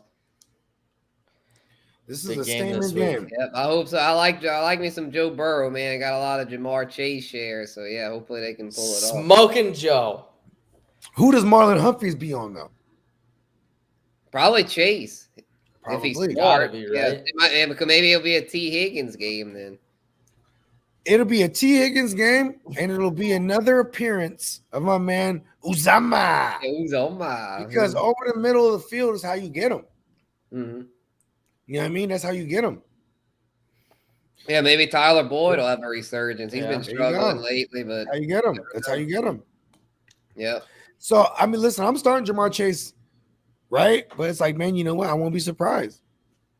Yeah, I'm still starting him because maybe Humphrey will maybe go back and forth between him and Higgins. I mean, Humphreys is going to cover whoever he feels he needs to cover on the importance of the play. Like, you could go back to Right. week 1 when, like, you know, he was covering, like, whoever was out wide. There was even times he was covering Waller. Then on important third downs, he started covering fucking Renfro. He's like, fuck that, I'm covering Renfro. Right, I don't It's think he's where they're not going. like a Revis where he follows one receiver. But it's because they don't have Marcus Peters, who is probably, when he's healthy, a great number 2 corner. Yeah, yeah, because on another team, he's a number 1 corner. yeah, And yeah. he's their number 2. That hurts. That's not their having glaring hole. him. Look at who Yeah. scored touchdowns on them. Week 1. Or not even touchdowns, just splash plays. Week 1 is like Ruggs and Brian Edwards. Week 2 was like Byron Pringle and Demarcus Robinson scoring touchdowns. Like the second, whoever Marlon Humphreys is not on, all those other guys are eating. So I like Burrow and them to beat these guys. Fuck them. Let's do it. Bungles give me money. Bungles I give me money. need, I need them both to Look for the lose. Bengals, man. They're gonna be the Bengals. The boy. Bengals now. I need them both to lose. A tie would be great. You want them to tie? This is another game that surprised me this week. Arizona beating Cleveland 37-14. Thought this was going to be a little bit closer of a matchup. Blake, I know what you need, Blake. This What? is what you need. You need Big Ben to get carted off, bro. That's the only way they're gonna end this. I know, dude. I know. But, dude, I'm telling you, we don't have anyone to throw the I rock. know, but just end him and open the doors to Aaron Rodgers and or settle for Cousins or miraculously somehow get Watson. Because fuck Big Ben the rapist burger. I like him. But I don't want him to get carted off for fantasy purposes. He makes Deontay Johnson and Najee Harris just every week yeah, but if he can get the fucking ball to them.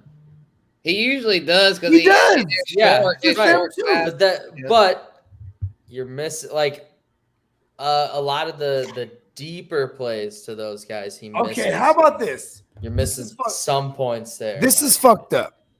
The When you offensive play rating against the looks through Seahawks. this hole without him.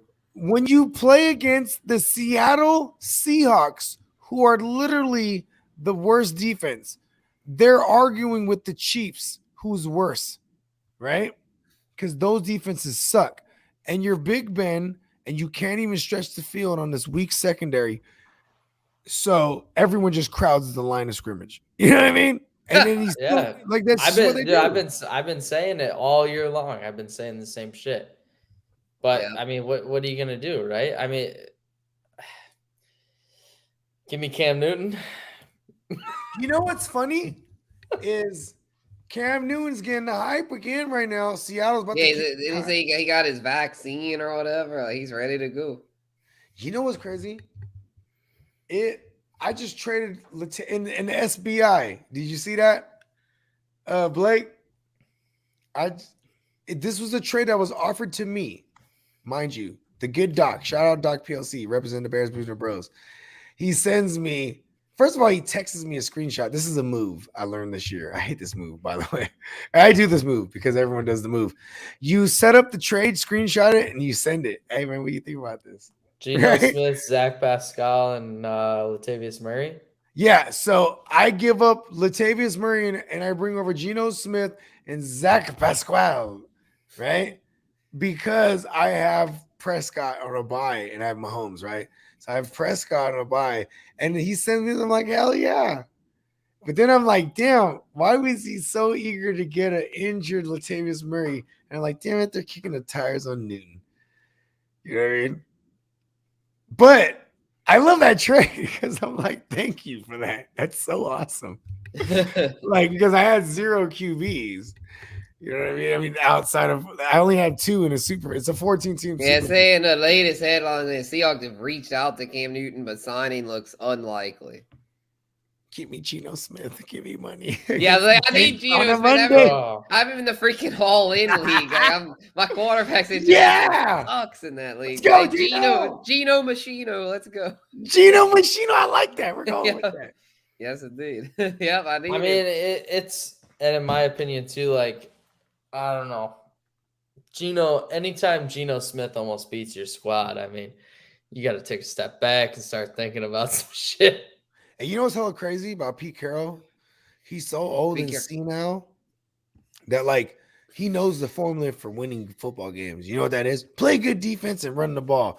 But this is why he's old and senile, because he doesn't have a good defense or a good offensive line to support said run game. So you know what's funny here about this, though, is that, like, they went out into the half, came back into the game out of the half, and was like, we're going to run this thing.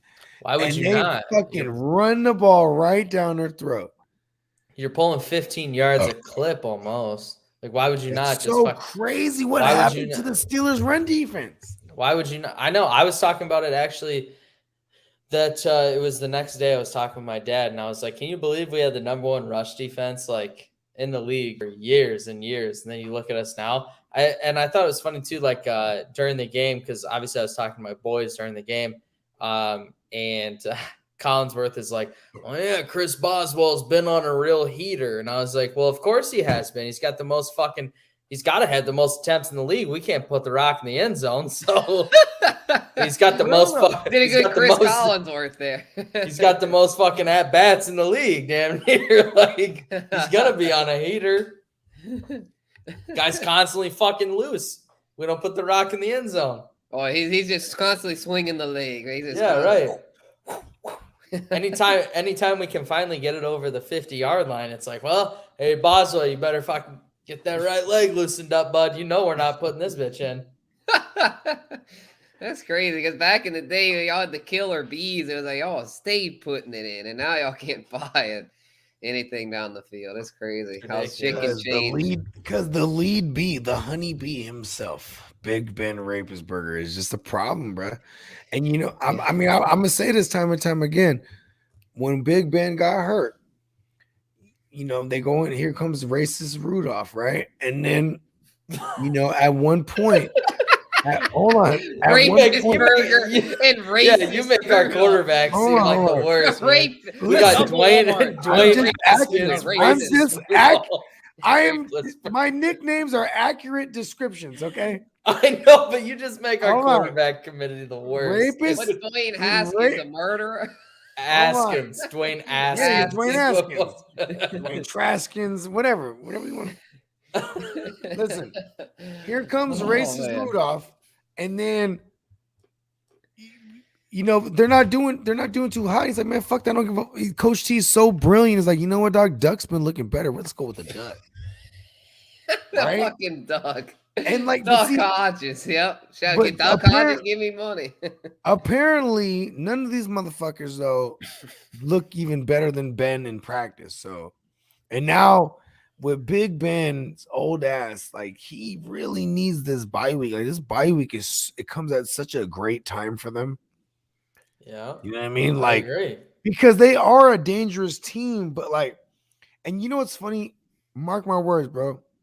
I want y'all to realize. I want y'all to pay attention to this. Big Ben will take a big shot down the field early in the game, like almost in the first possession too. Sometimes even on first down. They're just gonna do this, and I swear to God, he expends all his strength with that one bomb. He's like, "All right, now the rest of the game we're going short." It's almost like I'm gonna throw the big bomb, so they think it could happen at any moment. And when you hit him short, And then you know what I mean? And like his version, it's almost like Chris Collinsworth said this. Like it's almost like his own version of the RPO, but instead of running, he just pulls it out and guns it real quick, gets it out. You know what I mean? It's not gonna listen. They're so one-dimensional. But here's my biggest problem with it, though, and I was talking about this with my dad the other night. So my biggest issue is we're not going to put ourselves in a position where it's like, hey, let's we're going to snag a QB early in the draft because we're going to go well below 500. No, we're going to end up fucking 8-8 middle of the draft, taking a stab at hopefully a quarterback. They know they're going to go veteran. That's why they go running back with Najee Harris, because they know they're going to go veteran next year. Because, Mike Tomlin probably looks at it like, man, I got like 4 or 5 years, if that. So they're going to go veteran. They'll try probably, yeah, because the fact they haven't drafted a quarterback. Aaron fucking Rodgers. They will trade for him. Because that's how it's going to happen. Yeah, let's say Russell Wilson's going to be on the trade block too.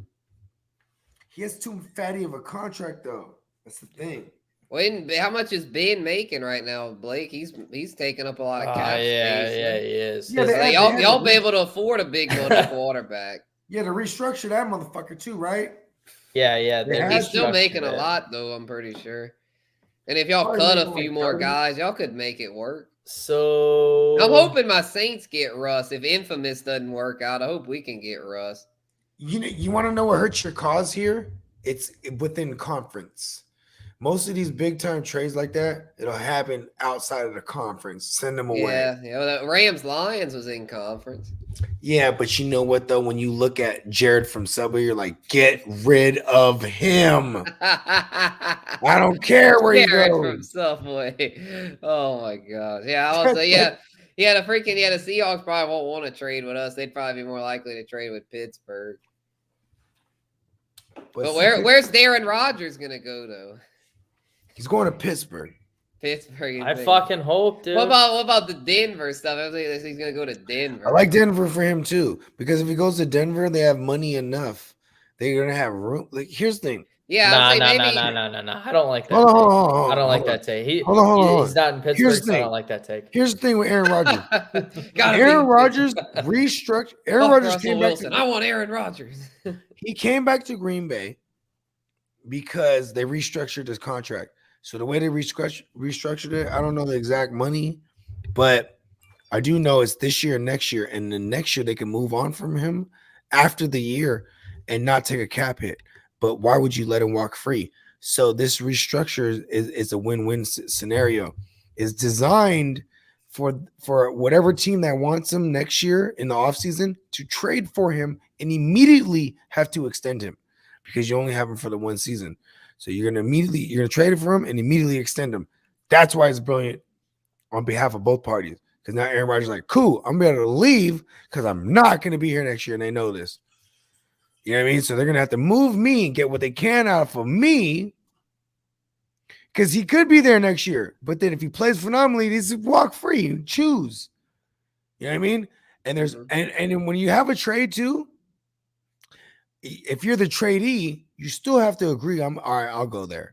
So he wants to go to the Steelers where they have everything in place. Defense.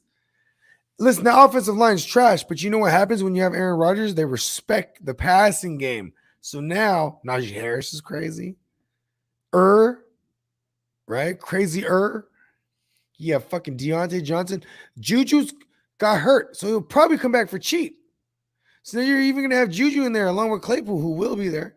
This is fucking awesome. Why wouldn't you want to go there? And the defense. You got a good defense to top it off. Yeah, that's what a veteran wants. I don't want to do it all. Right. Yeah, that makes sense. That makes sense. I could see Denver, you got all the same scenarios there too. And do you know why Denver makes it interesting though? Because you could bring them over, then you extend them, then you have still money. You still have money. Yeah, Denver's got money to play with. You know what we're gonna do with this money? We'll bring over Devontae Adams too. Oh wow, that'd be fucking crazy. Woo, man. It's on the fire alarms. Holy shit. Man, yeah, they probably have to give up Judy or Sutton, but hell, if you're getting Devontae, I'd do it. Hey, get Devontae in the building. Yes, keep that duo together. You will have Judy and Sutton because they're on rookie contracts still. Well, I'd say Green Bay's gonna want one of them as compensation. They're gonna be we gotta get whatever. They ain't tripping, send them all. Oh, wait, hold on. Sutton, I think Sutton's a free agent. I think okay, there you go. Yeah, gone. Sutton will go. Yeah, Sutton's gone. Yeah, this is his 4th year. Yeah, Sutton will be gone. So it'll be Adams and Judy. Man, what a duo. Adams and Judy. And then you have Noah Fant. Noah Fant. And Javonte. And it's a Pat Shurmur. God, dude, it's a Pat Shurmur system too. Ridiculous. That's a squad. Pat Shurmur was the OC for the Vikings for all those years watching Aaron Rodgers play. You know he's advocating for this. Yeah, you know what I mean? I think it's going to either be them or Pittsburgh for sure. That's going to be hella interesting.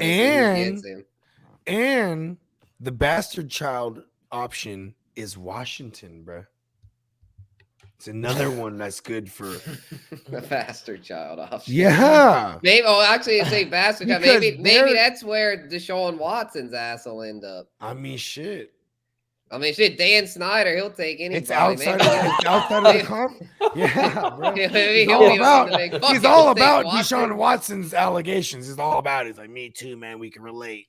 Like, we got this going, man. Yeah, I could see that. Yeah, maybe. And are they gonna finally have a fucking name next year? Like, man, it's just yeah, that's kind of driving me crazy. Like, what is going on? Their uniforms looked even more plain this week. I didn't even have anything on their helmet. I was like, oh my god, they look like from the 1920s or something. I thought they were gonna have a name this year. Yeah, it's almost like Snyder's just doing that just to fuck with the league. It's like he's like, all right, you take the Redskins, we'll be the Washington football team. Fuck it. That just seems like he's like doing it as he's like doing that on purpose. Like he's kind of a scumbag. He's doing that to try to stick it to the league. That's what it seems like to me. Because I mean, come on, how hard is it to come up with a name? Like, shit, man. Yeah, he's kind of a piece of shit. Yeah, exactly. He's like, you won't let me keep the Redskins? We'll just be the Washington football team. I read a story I remember I went it was like a 20-minute rabbit hole. I just went down and started reading all these Snyder like shits, right? And it was like he would like show up at like the cheerleaders like tryouts. Like, the fuck are you doing? Yeah, I bet he was very bad at. He was like, you want to be a cheerleader? Like, he was one of those guys. Oh my god, the email chain! Remember the email chain with John Gruden was topless photos of Washington cheerleaders. I bet Dan Snyder was in that. Are you serious? Yes, it was Washington cheerleaders. The guy that Gruden was emailing was Bruce Allen, who was one of Snyder's boys. I bet Snyder was involved in all that.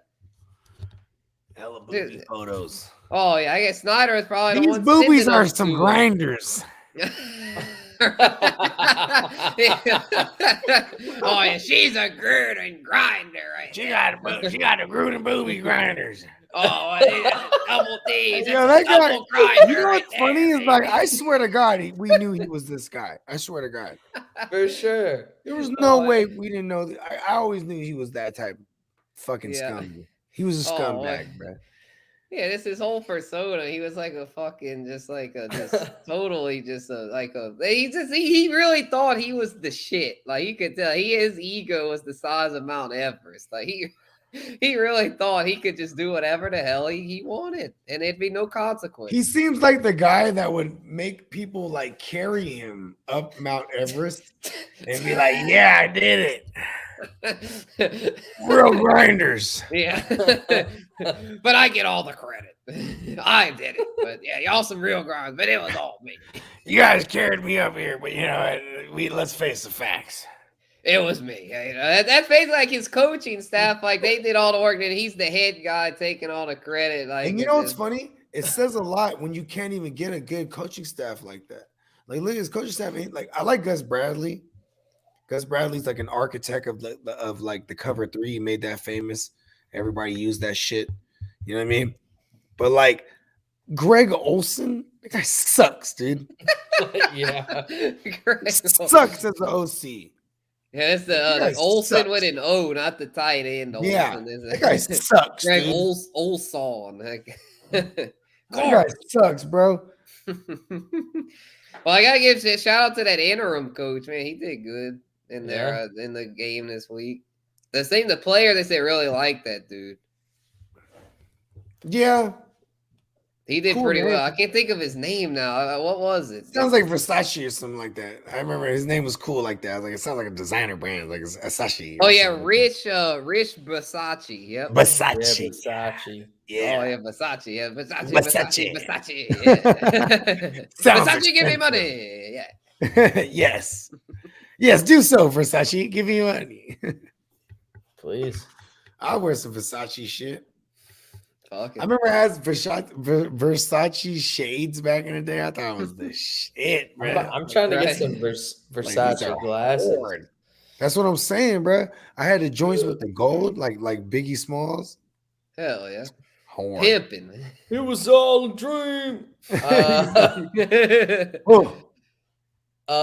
Indy beats Houston 31-3. I mean, what can you really say about this game? Is a fucking shit show. Yeah. Next game. It was a shit show, man. Yes, next.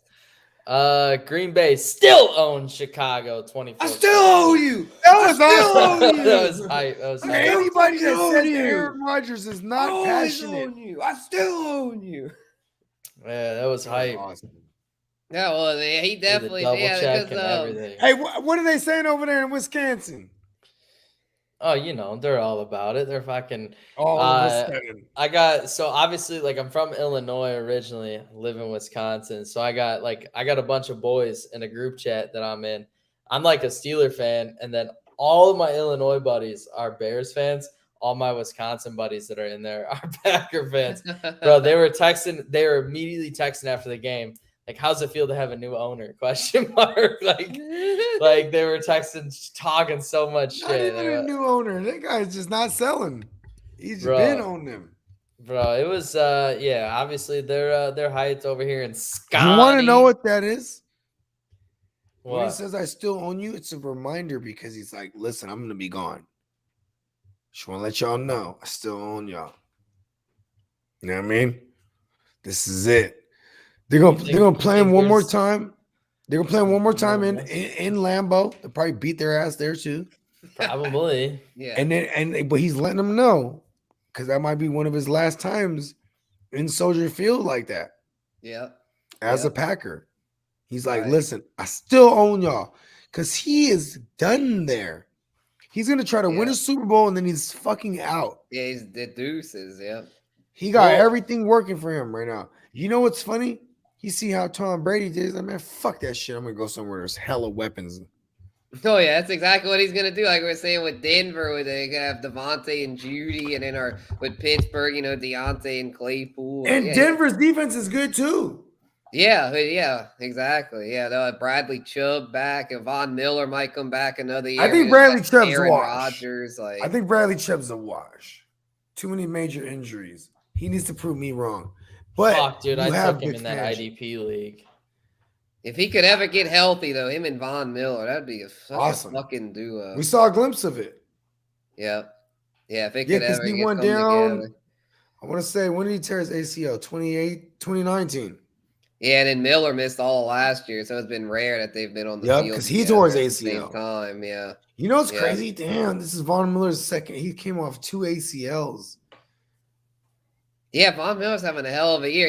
I was like, man, I wonder if this is like the end of Von Miller when he missed all last year. But he's come back with a vengeance this year because he's getting up in age. He's like, how old is he? Like 35? No, he's 32. Not 35. He's like 32. 32. Yeah, he still got 3 or 4 years. He was drafted 2013. 2011. But he still got some. 2011.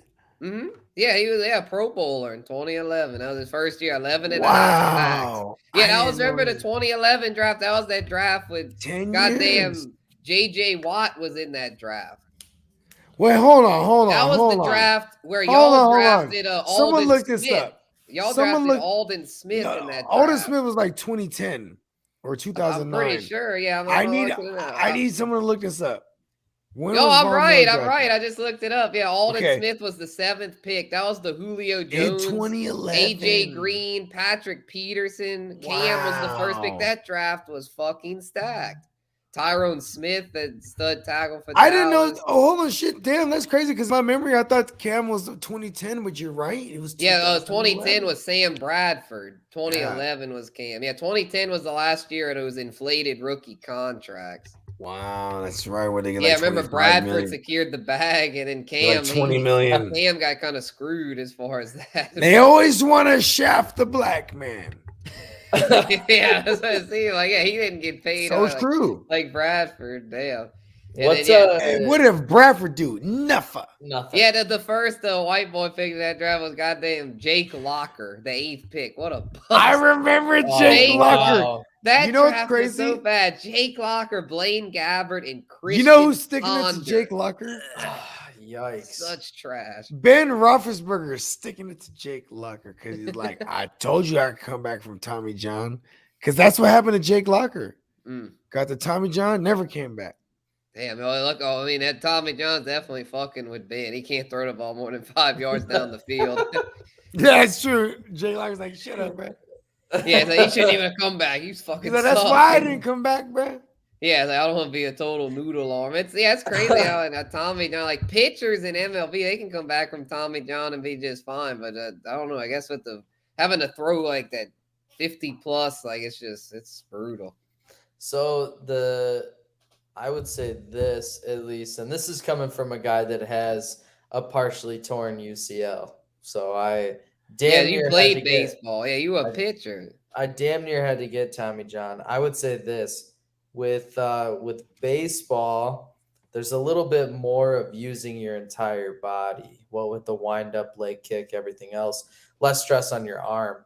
Not to mention, or with football. With baseball though, when you're coming from this arm slot, right? Or when you're coming, even if you were to drop it down, so I got to move over, but even if you were dropping down, like I was low 3/4. So I was like 90% of the time I'm throwing from this angle, like this.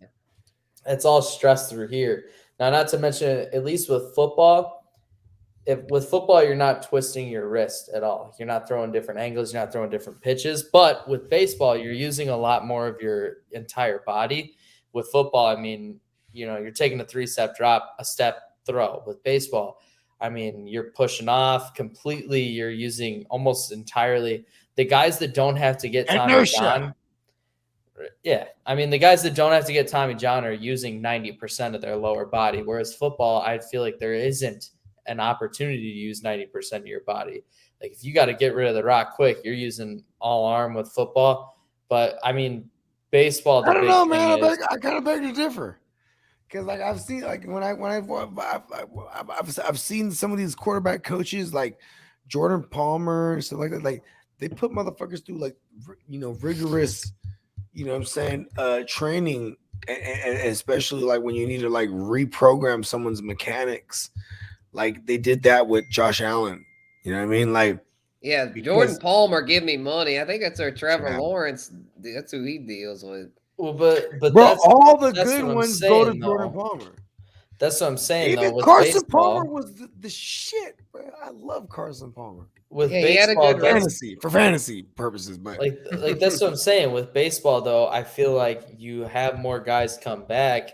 There's an opportunity to use your body, whereas in football, you're not using your full body all the time.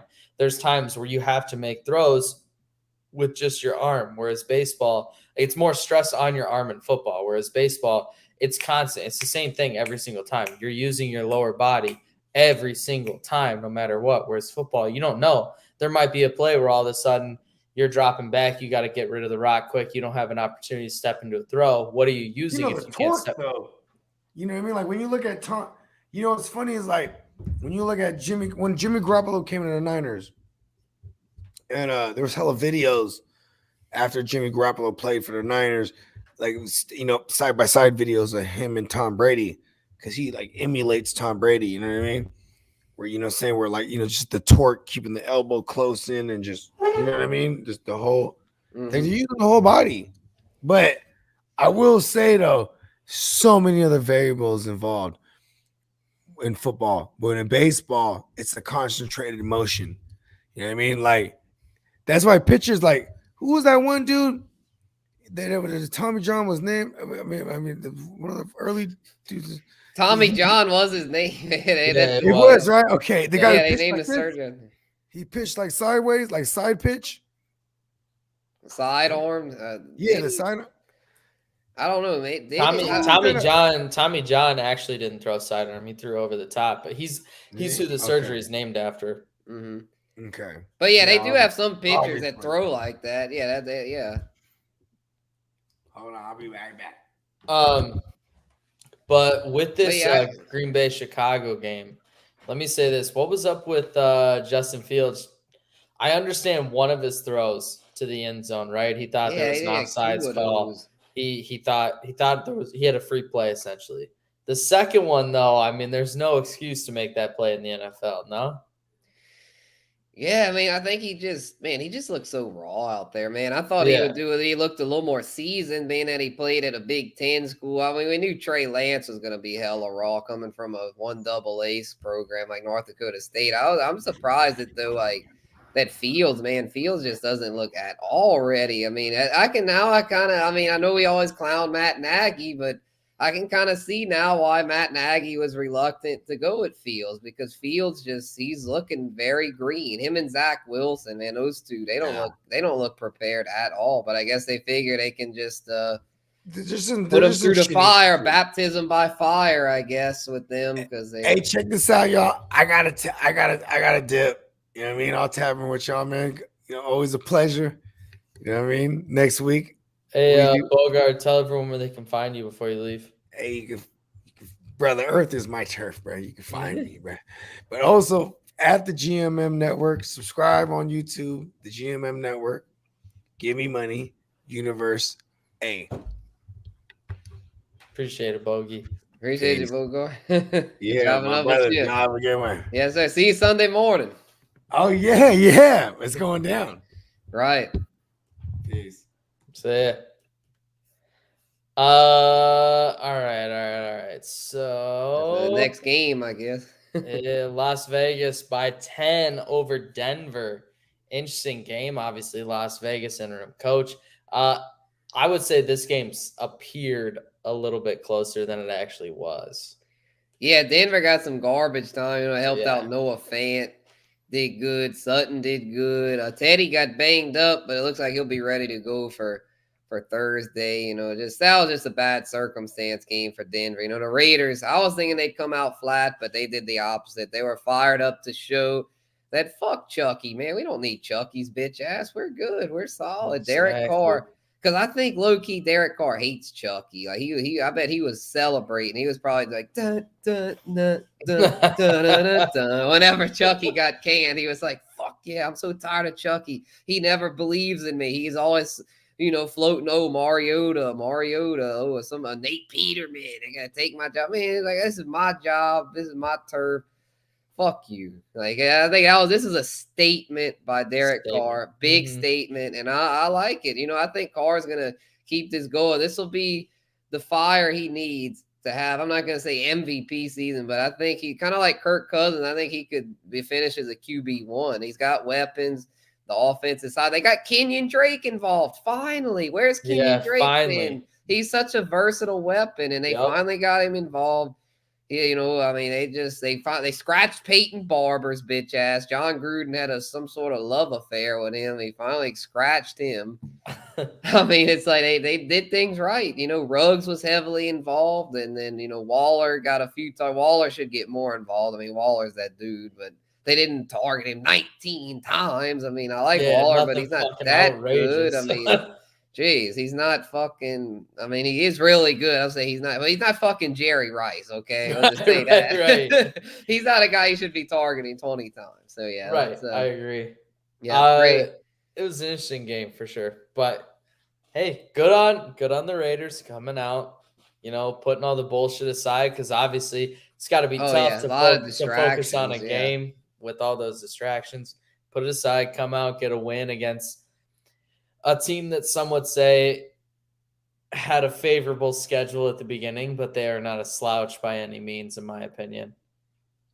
Yeah, exactly. Yeah, Denver I still think's pretty solid. I think they Mhm. could come in. They could still maybe make a little push. I mean, it's gonna be tough for them to do much in that division. I think they'll Yeah. probably be in the cellar, unfortunately for them. But hey, it'd be a higher draft pick for next year if they can somehow swing that deal for Ron Rodgers.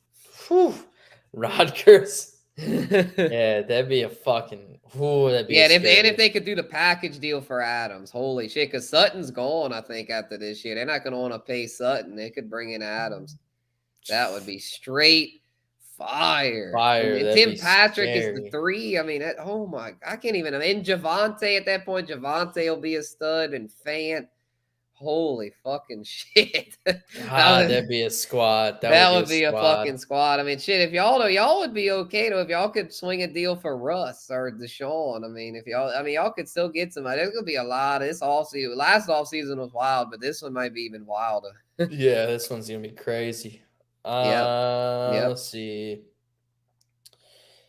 I think we got 2 more here. Tennessee beating the Bills 34-31. I mean, Derrick Henry. Yeah, what can we say? Yeah, Fucking Derrick Henry. King Henry, Yeah. Tractoro, Big Dog, whatever you want to call him. The dude is a fucking beast. I've mentioned him on every show I've done today. Tuesdays are crazy for me. I start off with the fantasy football lounge in the morning, then the fantasy roundup in the afternoon, and cap it off with the BWB show of what do we call this one? The weekly wrap The up. weekly wrap up. Yeah, exactly. At night, chopping up live with y'all. Yeah, the weekly wrap up. Derrick Henry.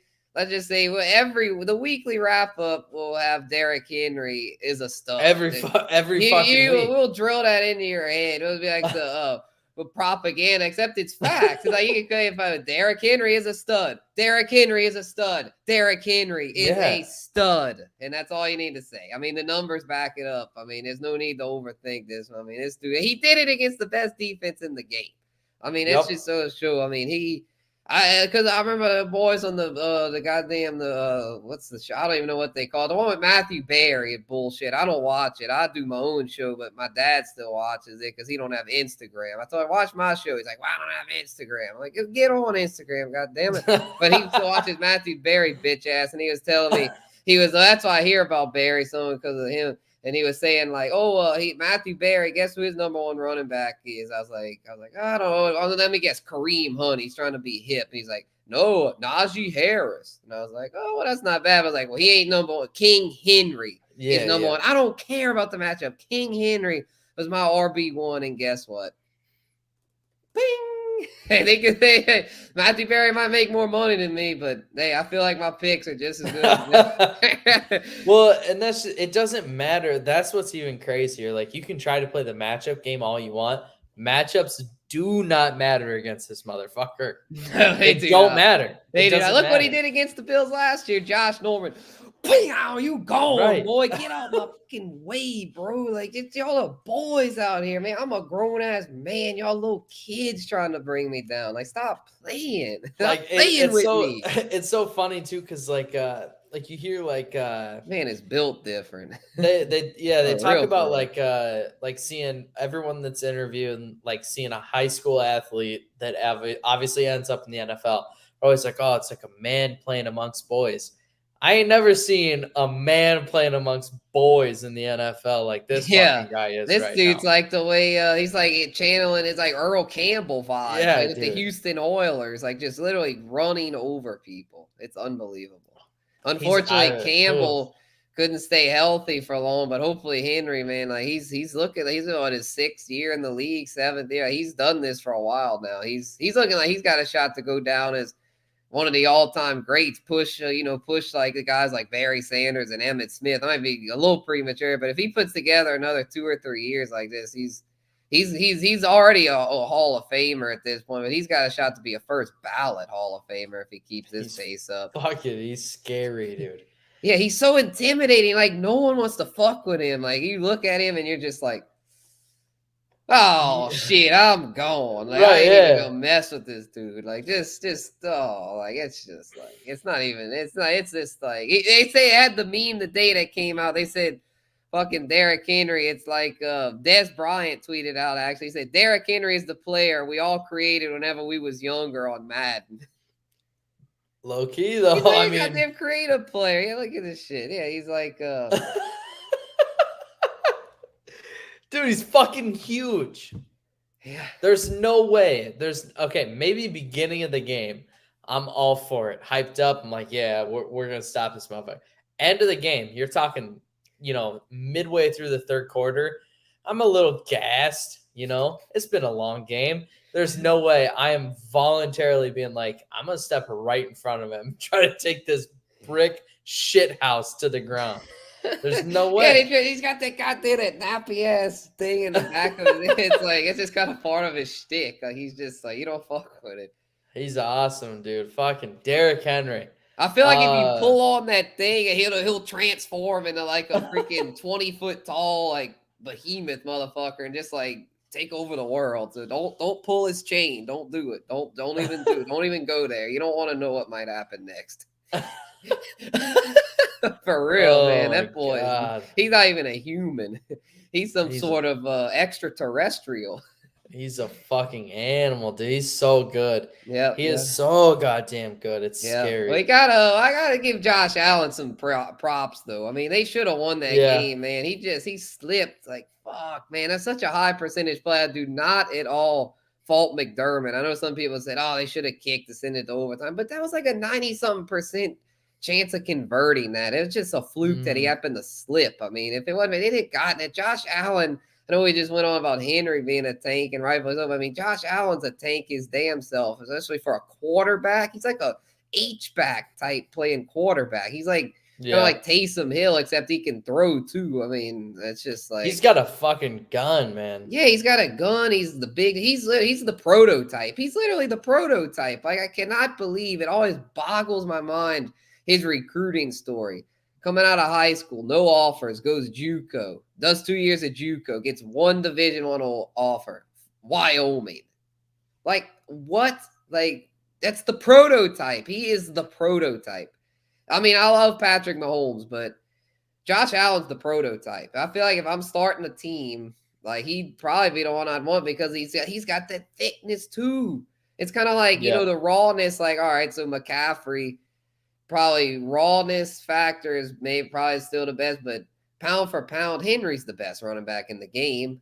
Kind of like where like I don't know if quarterback. I mean, to me, it's a lot hotter of a debate between Mahomes and Allen. But shit, at this point, I just think I think I'd go with Allen. I think Mahomes and McCaffrey, you'd have more fireworks, but I feel like Allen and Henry, you'd win more football games. Yeah. For sure, no doubt. In the last game here, I saved this one for last. Arguably the craziest fucking game. What a fucking game, man. That was just like, that was like Stalin versus Hitler. Like, I hated both sides. I know.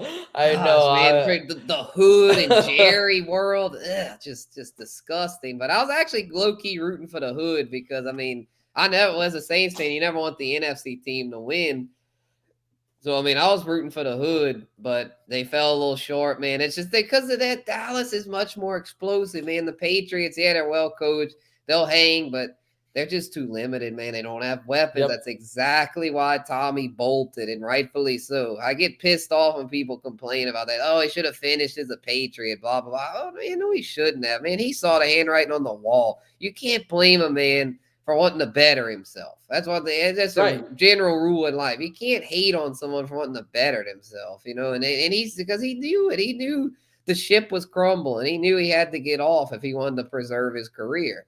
And I mean, look at it. I mean, Mac Jones, I know he's just a rookie, but I mean, Mac Jones is actually playing pretty well. It's just, I mean, he don't have the weapons. I mean, Alabama, he had fucking Waddle and Devontae Smith, and New England, what does he have? Jacoby, I can't score a touchdown. Myers, Nelson Aguilar, Kendrick Bourne, two of the two most overpaid tight ends in the NFL. Just guys that aren't worthy of anywhere close to being like elite weapons. But I mean, he's doing okay. They're hanging, but they're not gonna. I mean, look at their record, 2-4. Where's Dallas' record? 5-1. I'm not a total are what your record says you are a guy, but at a certain point, especially when you have a 6-game sample size, you have to start looking at it. And, at this point, you got to say, like, well, I mean, these are the contenders, these are the bottom feeders. And I mean, New England, I'm not saying they're a total bottom feeder, but they're sure as hell not a contender. They don't have the firepower. This one surprised me because I really thought Dallas was going to run away with this game, hands down. On paper, they look way better. But, New England's well coached. And Dallas, that's their weakness, man. They're not well coached. Mike McCarthy's a bumbling idiot. Yeah, I 100% agree. But it was just, I'll say this, it was a fucking hell of a game to watch. Yeah, it was fun. Hell of a game. It was really fun. And my Saints on bye, it made for great entertainment. Diggs gets the pick, hurdles, takes it to the crib, then gets burnt the next fucking play. Man, it was wild, bro. Oh God, what a game! Fucking wild. I'm surprised it was close like it was, but hey, it was a fucking hell of a game to watch. I'm glad that I didn't bet. I don't even remember what was the spread on. Dallas covered the spread. Did they? They covered. Yeah, it was 4.5. Dallas covered. Yep. Well, now I'm bummed I didn't bet. I couldn't remember what it was. Yeah, hell of a game. So you want to move on to next week, huh? All right, let me grab one more brew for the night, and we give me a little inspiration for that Week 7 upset. I'll be right back. All right, so me and Spencer are gonna finish out the night. We're gonna talk Week 7 upsets. So Week 7. We got Broncos in Cleveland, Washington in Green Bay, Carolina in New York against the Giants, the Jets in Foxborough against the Patriots, Lions in LA against the Rams, Texans in Arizona, New Orleans in Seattle, Kansas City in Tennessee, Cincinnati in Baltimore, Atlanta in Miami, Eagles in Las Vegas against the Raiders, Chicago Bears go to Tampa Bay, and Indianapolis go to San Francisco. I just ran down all the games. Sure. Yeah, I got my little handy dandy schedule in front of me. Perfect. Who you got for a Week 7 upset? All right. Yeah, this was a tough one, man, because they don't really have any real obvious ones. I don't feel like that are like, man, this is a smash spot upset. If I had to pick one though, I want to say Cincinnati, but I don't know if they're quite ready to beat Baltimore. You know what? I'm gonna go with one that's well, I don't even know if you call it an upset, but from a Vegas perspective, it is. They have a better record. Like the Titans have a better record than the Chiefs, but the Chiefs are favorites. But I feel like Tennessee is actually the better team. And I mean, with King Henry running the way he is, I mean, I don't does that count as an upset. I mean, yeah, so I'll go with it. I mean, according to Vegas, it's an upset. I would consider that an upset. Okay, yeah, because they're like Chiefs are 5.5 point favorites. I was surprised at the line, but I was like, well, shit. To me, Tennessee, that's a good smash spot. I mean, I'd say though Cincinnati, that is a good choice if you want. That's a 6-point spread. I think that's going to be a hella close game. I think Baltimore will win, but I think Cincinnati's the better bet because I think they could win straight up, and even if they lose, I think it'll only be by. I think it'll be a field goal kind of game. So I would bet Cincy in that one. I don't know if they'll win, but I'd bet them. So that was a couple upsets. I think the Titans win straight up. I think that's probably the bet of the week.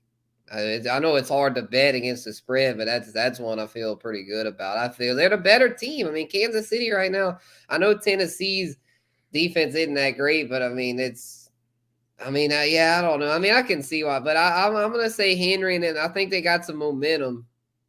And I think Tennessee is a team that's they're kind of like, they're not the best on paper, but they're kind of just a team that's catching lightning in the bottle. and I'll keep riding the wave and see if it pays off. There you go. I'm gonna go. This is gonna surprise you. I'm gonna go the Giants over Carolina. Interesting. The Giants might have more players back, you think, and I'm guessing. Yeah. Who's supposed to be back, though? Like, is Saquon going to be back? They say Kadarius Toney's probably going to be out. Yeah, Tony's out. Yeah, well, if they have Shepard back, they might have Kenny G back. So, let's see here. Let's check Saquon's status here.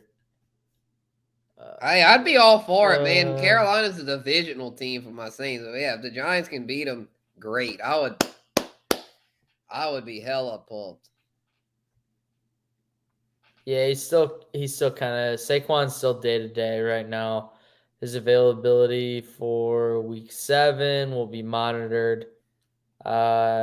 As always, be prepared for his absence. Is what this says. Gosh, shit. I mean, Carolina's banged up too, though. I mean, they still don't have CMC. He got put on the short-term IR, Shaw. So yeah, I still think I could see it, man. I could see it. The Giants, it can be a little sneaky at times, and Carolina's in a funk right now. I could see it. That's what I'm saying. I hope you're right. I'm taking it just strictly because Carolina is in that funk. They start off hot, riding that high wave. Carolina traditionally, this is traditionally, I'm not saying all the time, but traditionally you'll see Carolina hit a high wave, and when they hit a low, they hit a fucking low for a little while. Mm-hmm. And I think real streaky. I think the Giants are going to catch them off guard. Giants come away with a win. There's no stupid challenge flags being thrown. This is a clean game all throughout. No coaching mistakes. Right? Yeah. Vegas is with you. They're seeing your logic because the Panthers are only 3-point favorites.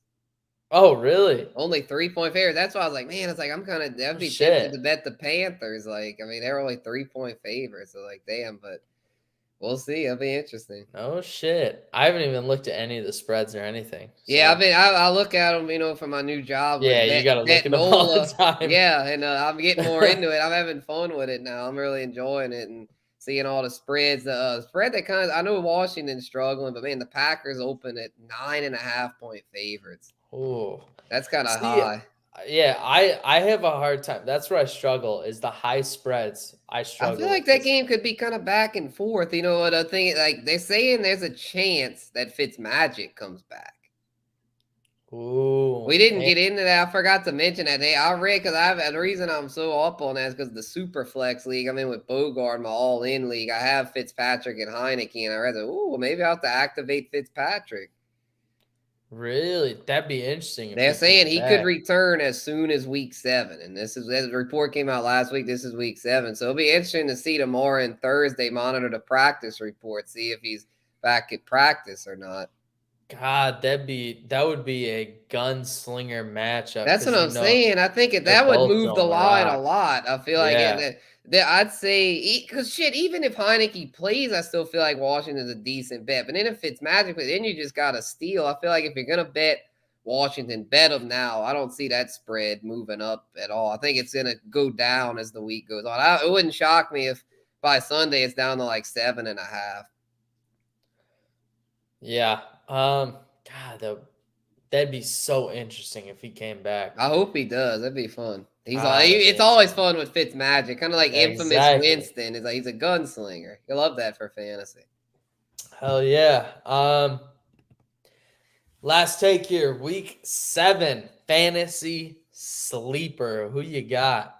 Rashad Bateman. We talked about him earlier. I'm all in. The snap counts back it up. He's that dude, man. They're gonna defenses. We already know since he's gonna try to shut down Mark Andrews and Hollywood Brown, but guess who's gonna eat their lunch and take their lunch money? Rashad motherfucking Bateman. Lock him in your flex spot. You won't be disappointed. Love that. Let me see here. Hold on. I'm gonna check one update before I make my call. I got one update. Checks out well for Monday. Okay, perfect. Perfect. I think I know where okay. you're going with this one. Yeah. So Michael Pittman is mine. Oh, Michael Pittman. I thought you guys for Monday. I thought you were going to say Rashad Penny because they play Monday. No. I was about to say, man, you going deep down the rabbit hole there. No. I am going Pittman strictly because T.Y. Hilton hurt his quad. He checks out Monday. He's good to go. I just checked. He's most likely going this week. I am looking for San Francisco to key on Ty, and that's going to open things up for Michael Pittman, in my opinion. For sure. Yeah, I could see it, man. Pittman had kind of a down week this week, but yeah, Campbell's out now. Pascal sucks. So I mean, yeah, Pittman. Yeah, I could see it. Yep. So I got Pittman. All right, that is going to. Oh, I thought Bogard was sending a message in this thing. I was like, Bogard's back. There's a message sent and it's from Steamboat, but I just saw the GMM and Sleeper and I was like, look at fucking Bogard so grinding on Sleeper right now. Oh shit. Yeah, Spencer, let everyone know where they can find you to round up the show here. Right on, man. Yeah, you can find me everywhere at Spencer the Guru, Twitter, Instagram, YouTube. For those I said the little ticker on the screen, y'all know where to find me. And then for those, those listening on the podcast platform, bet.nola.com. That's where all my latest articles are at. I do 3 or 4 articles every week, as well as the newsletter. You can subscribe to the newsletter on NOLA.com. Just go to the bet.nola.com. You can enter your email address and get the newsletter each week. Don't even have to subscribe if you want the newsletter. I mean, hell, all subscriptions would be sweet. I mean, especially if it was in the NOLA area listening. But anyway, the newsletter there every day, daily newsletter for myself, Zach Ewing, Jim Derry, all the Bet NOLA guys. We're getting in gear with sports betting, about to be legalized down here in South Louisiana, and the whole state, actually. The whole state is about to be legalized, so y'all better get in gear for that. It's going to be hella lit. And then, of course, YouTube. We're about to launch the podcast back, getting the studio back together. I know lately been doing blank background, but look, we got something going on back here. About to get a flag and shit. Like, something going on. Exactly. It's coming together slowly but surely, man. We'll have the podcast back launch soon. It's going to be some deep discussions, some stuff that y'all won't want to miss out on, y'all. That's Spencer the Guru. Check it out. Hey, and for those of you that might have missed it, I'm going to flash this up real quick. Cheers to the GMM Network. Bogard, give me money. Hey, give me money, baby. Let's go. Shout out to Bogard of the GMM Network. For those of you that frequently listen, you know where to find both of these fantastic gentlemen at Bogard at the GMM Network on Twitter and at the GMM Network on Instagram. Check out the Real Fantasy Playmakers series on YouTube.